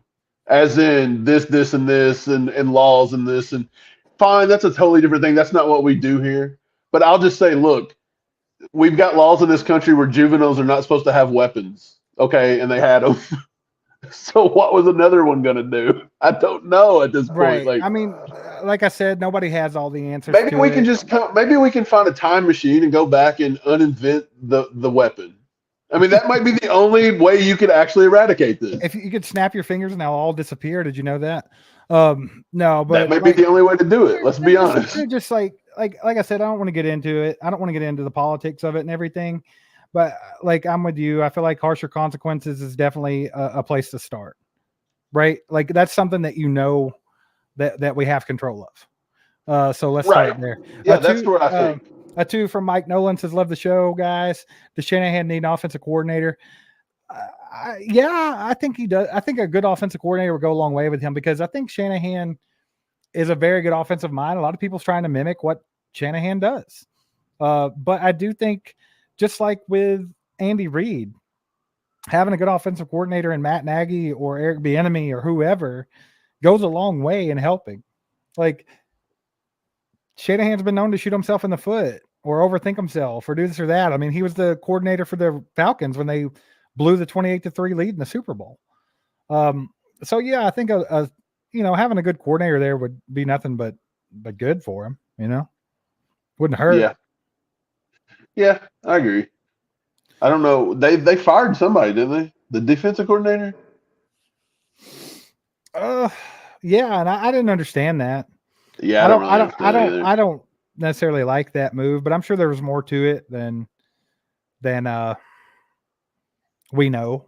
You know what I'm saying? Like maybe, it wasn't because of what happened in the Super Bowl, I don't think. Because I thought that guy had a pretty good defensive plan against the Chiefs.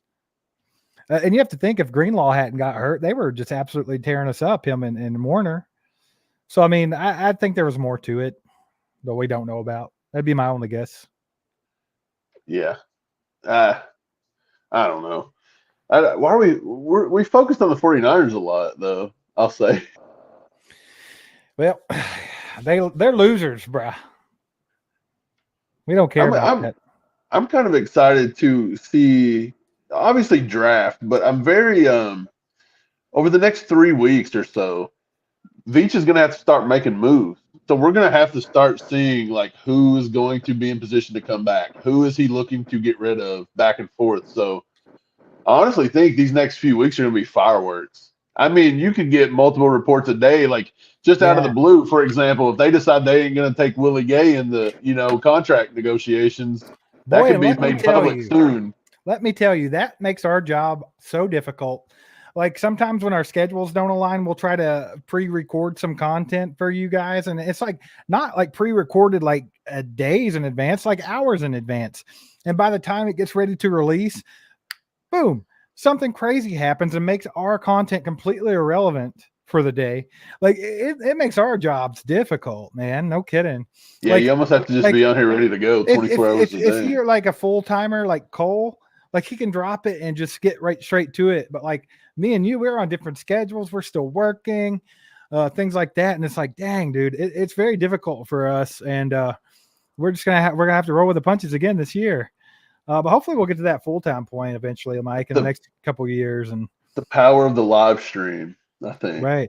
Yeah, we're gonna have to be live. The great equalizer.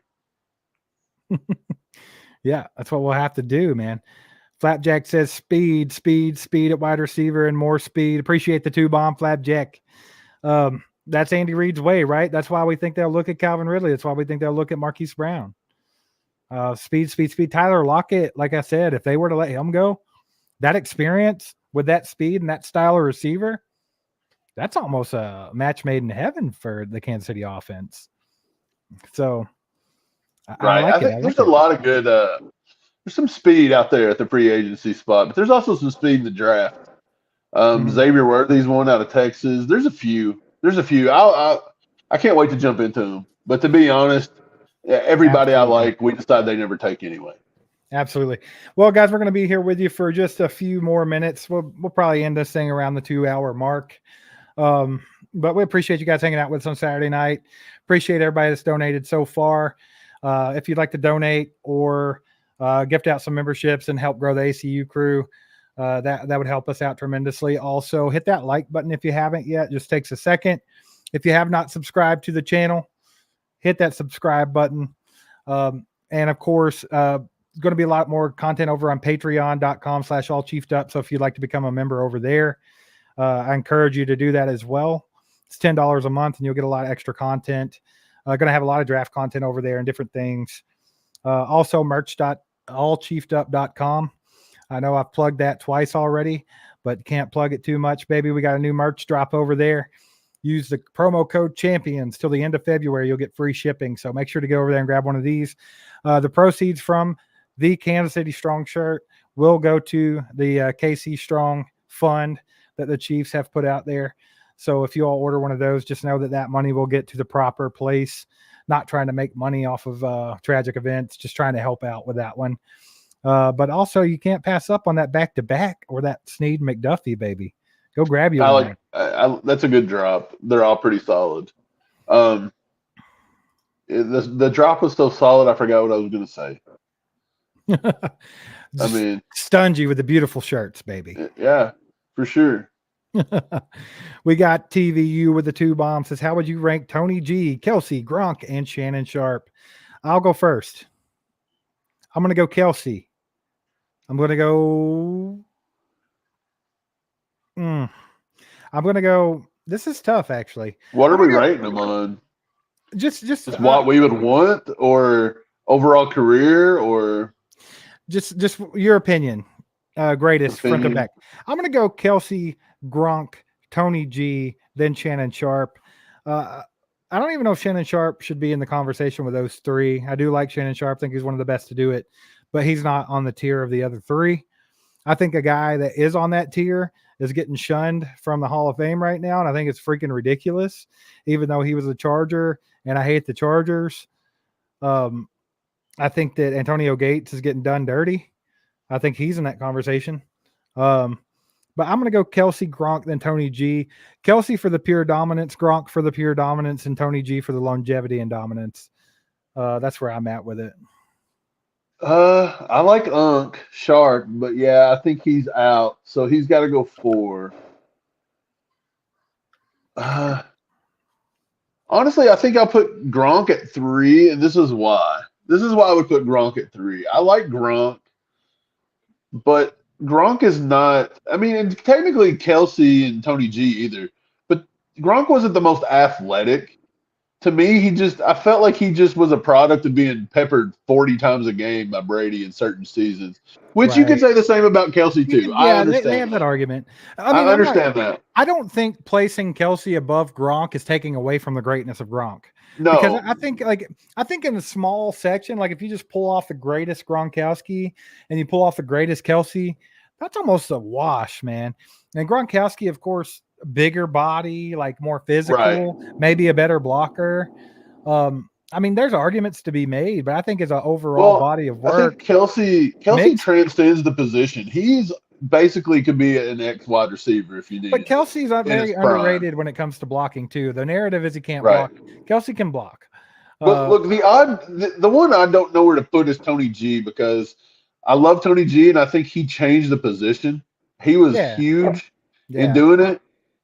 And honestly, if he would have played with a Patrick Mahomes, what could Tony G have done? Well, Tony G hurt himself by leaving and going to the Falcons. Okay, so he loses my vote.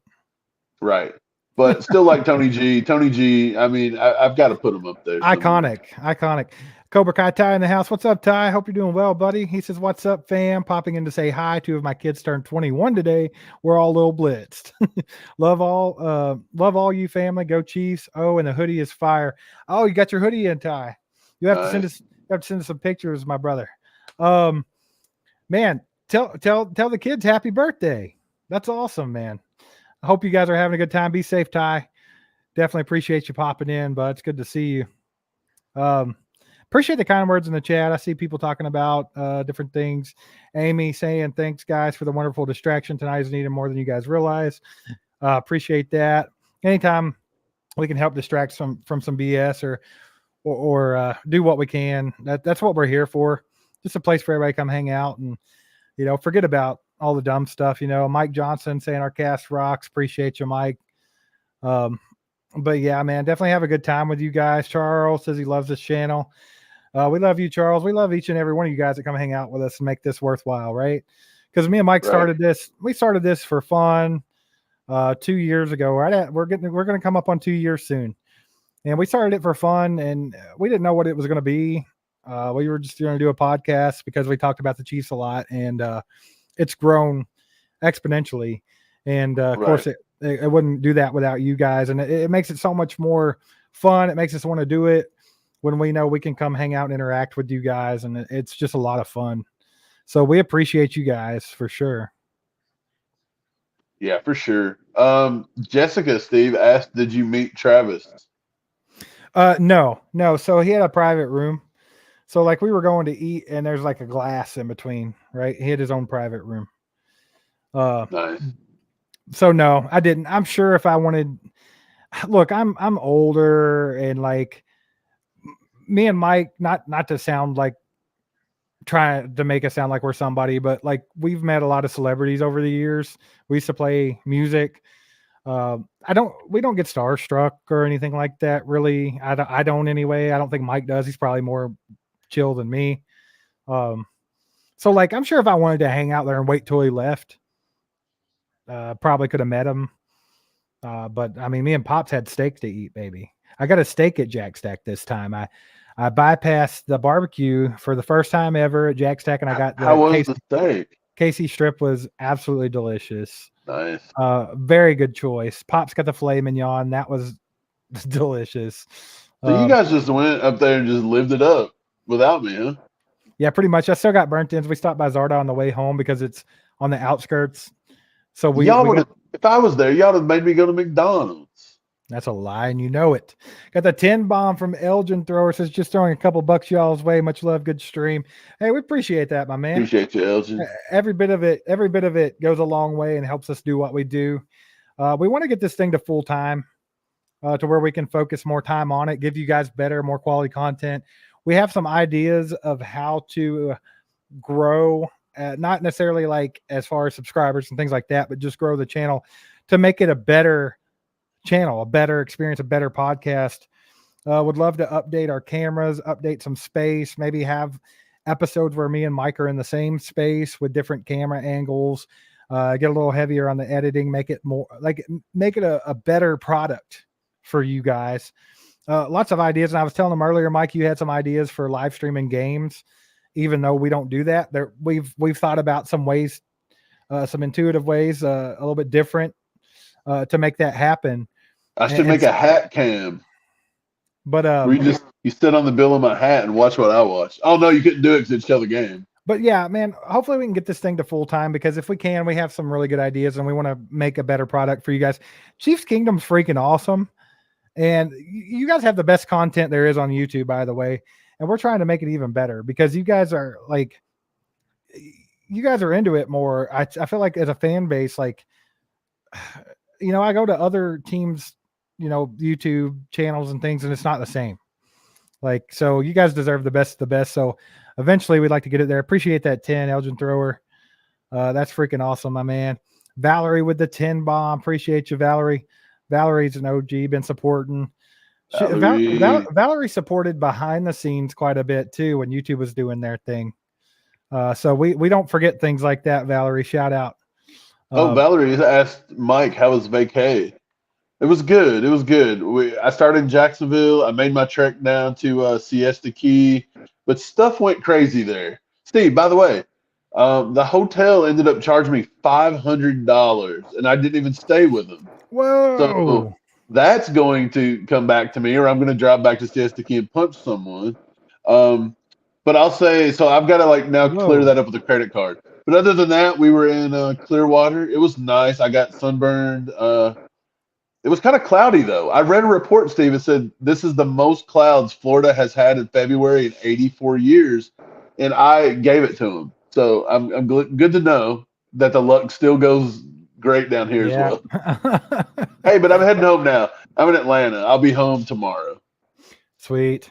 Ty says, Mike and Steve, you guys are great. Keep up the good content. You'll get there. Chiefs family is strong. We have each other's backs all day. And yes, party at home. Keys have been collected. Yeah, man, Ty, you've been a huge part of growing this channel, like more than we can even express. And we appreciate that, my man. But yeah, we're going to get there. We got a good group of people behind us. So I fully believe that. It's kind of like the Chiefs were this year, right? Like, you know, we hit some adversity throughout our season as well, and it still ended on a high note, right? Like things came together at the right time. So, but appreciate all you guys always having our backs and supporting the channel. You guys are awesome, and we do appreciate you. I know I say it probably more than I should, but I want to make sure you guys know that, like, you know, you're the reason why we do this channel. So, I mean, if it was just for me and Mike to have fun, we'd probably just be doing the podcast and that'd be that. But we ventured into YouTube, and we love hanging out with you guys. We love the interaction of YouTube. If you guys, you know, if you do podcasts and you listen on Spotify or Apple, we haven't done a Super Bowl recap on there yet because I've been out of town. But we're actually going to do that this week, and then that's going to wrap up season 2 of our podcast. Yeah. So we're going to be coming at you guys with new theme songs, new everything, starting up season 3. But Steve, I'm kind of curious, man. We're going to have to talk about this, like what kind of draft content we're going to do and stuff. We got a lot to plan for this coming up week. You got to quit suntanning, brother. You're making me look awful pale over here. Bro, you ought to see how dark I am. I'm wearing a hoodie right now, and I'll tell you why I'm wearing a hoodie. I'm so sunburned that 40 degrees feels like sub temperatures. I guarantee it. It's like Sub-Zero coming here and shot the ice ball at me, bro. I can't take it. Mark Hander says, you guys are normal guys. I feel like we've been longtime buddies, and I really enjoy you by far more than the other channels I'm a member in. Appreciate that, Mark. Yeah, man, that's the thing. We're just fans. like we'll analyze the crap out of stuff, and whether we're wrong or right, that's whatever. Y'all can take it how you want, but we're just kind of like, we're just fans, man. Like we are normal people, and we tell it how it is. We don't hide or mask our emotions to fit a mold and look professional and this and that. Like we just hang out and talk football, just like you'd be talking with your buddies. That was the whole point. When we, like I said, we started the podcast for fun, but then we were like, hey, let's do YouTube. It can be a little more interactive. And the whole idea of that was exactly what we have now. It was like, it's just like a bunch of people hanging out talking about the Chiefs. It's not us telling you, we're right about this and this is what the Chiefs need to do. We'll say that from time to time, like this, we think that, but it's just like a conversation with your buddies at the bar, right? Talking about the Chiefs. That was the whole point. Just a place for everybody to get together, and everybody's opinions, everybody's opinions are fine. Like whether you're Lewis and you go against the grain and everybody gives you crap for it, you're still welcome here, and your opinion's still valued because you're allowed to have it. Like you don't have to.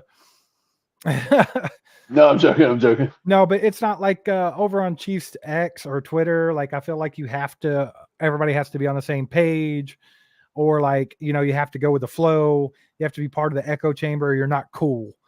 And that's not it. That's not it. If you have a different opinion, you have a different opinion. That don't mean you're dumb. That don't mean this or that. Like you just have a different opinion, and that's okay.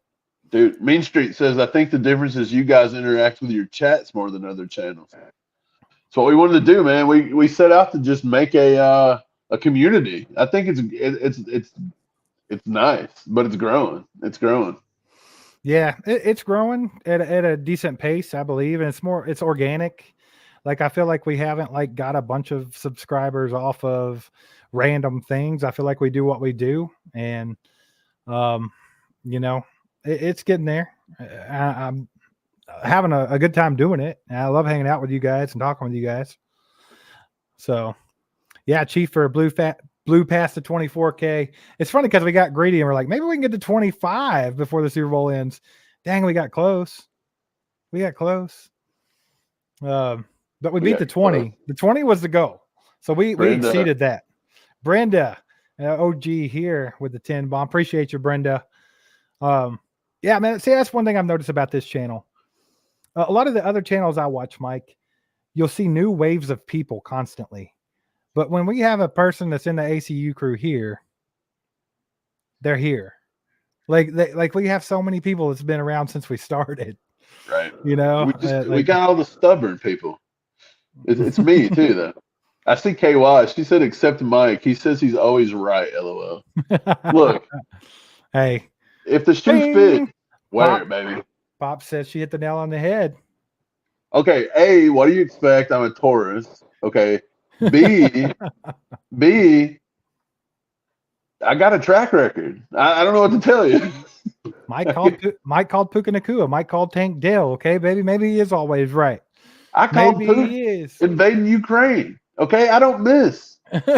No, I'm joking. Yeah. Josh, he says, what is the merch code for free shipping again?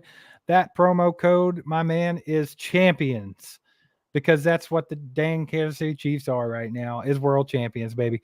So yeah, use that promo code champions. That'll be good till the end of February. So get yourself some merchandise. Use that promo code champions. You won't pay for shipping, because we all know how annoying shipping charges are. So I did the Super Bowl discount for 15%, and that ended after the Super Bowl. So I figured, how we got to celebrate a little bit. So let's at least knock off the stupid shipping charges till the end of February. Am I the only person that'll put $120 of merch in a cart, and then when you see the shipping, $5, I'm like, nope. Yeah, when the shipping's too high, it makes you second guess things, right? I spent 120, shipping's 15. I'm like, nope. You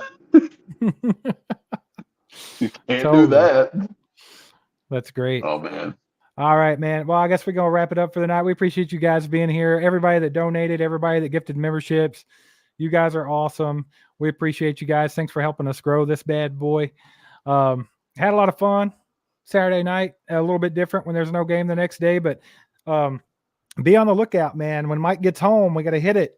It's time to get into free agency. It's time to get into the draft. We'll start getting some more short content back up and really burn those shorts up. We're going to have some fun, man. We're going to have some fun with it. So be on the lookout for all different content. Also, what are you laughing about? We're going to burn those shorts up. It's like we have bad gas. Yeah, that's what we're going to have. Burning it up. You eating all that quick, nasty food on the road, man. You probably will be. Dude, I make nothing but pizza all week. Dave Portnoy would be jealous, bro. Yeah, for sure. But no, also, if you love draft content and if you just love extra content and you want to support, patreon.com/allchiefedup. Get over there. $10 a month. You will have access to all that content as well. So appreciate you guys. Hit the like button on the way out if you haven't. Mike, I'm glad that you showed up. Glad that you showed up. I didn't think I was going to. I didn't think I was going to make it. I was starting to wonder about you. But no, I appreciate you guys. Love all you guys. Stay safe out there.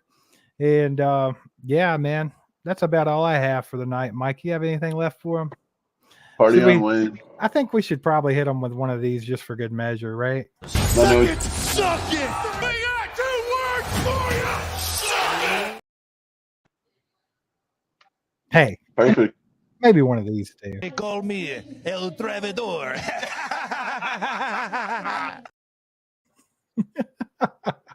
El Travidor came in clutch, baby. Came in Travidor's clutch. the man. That's what's up. All right. We'll see you guys next time. Go Chiefs. See ya. That was a sight from my soul.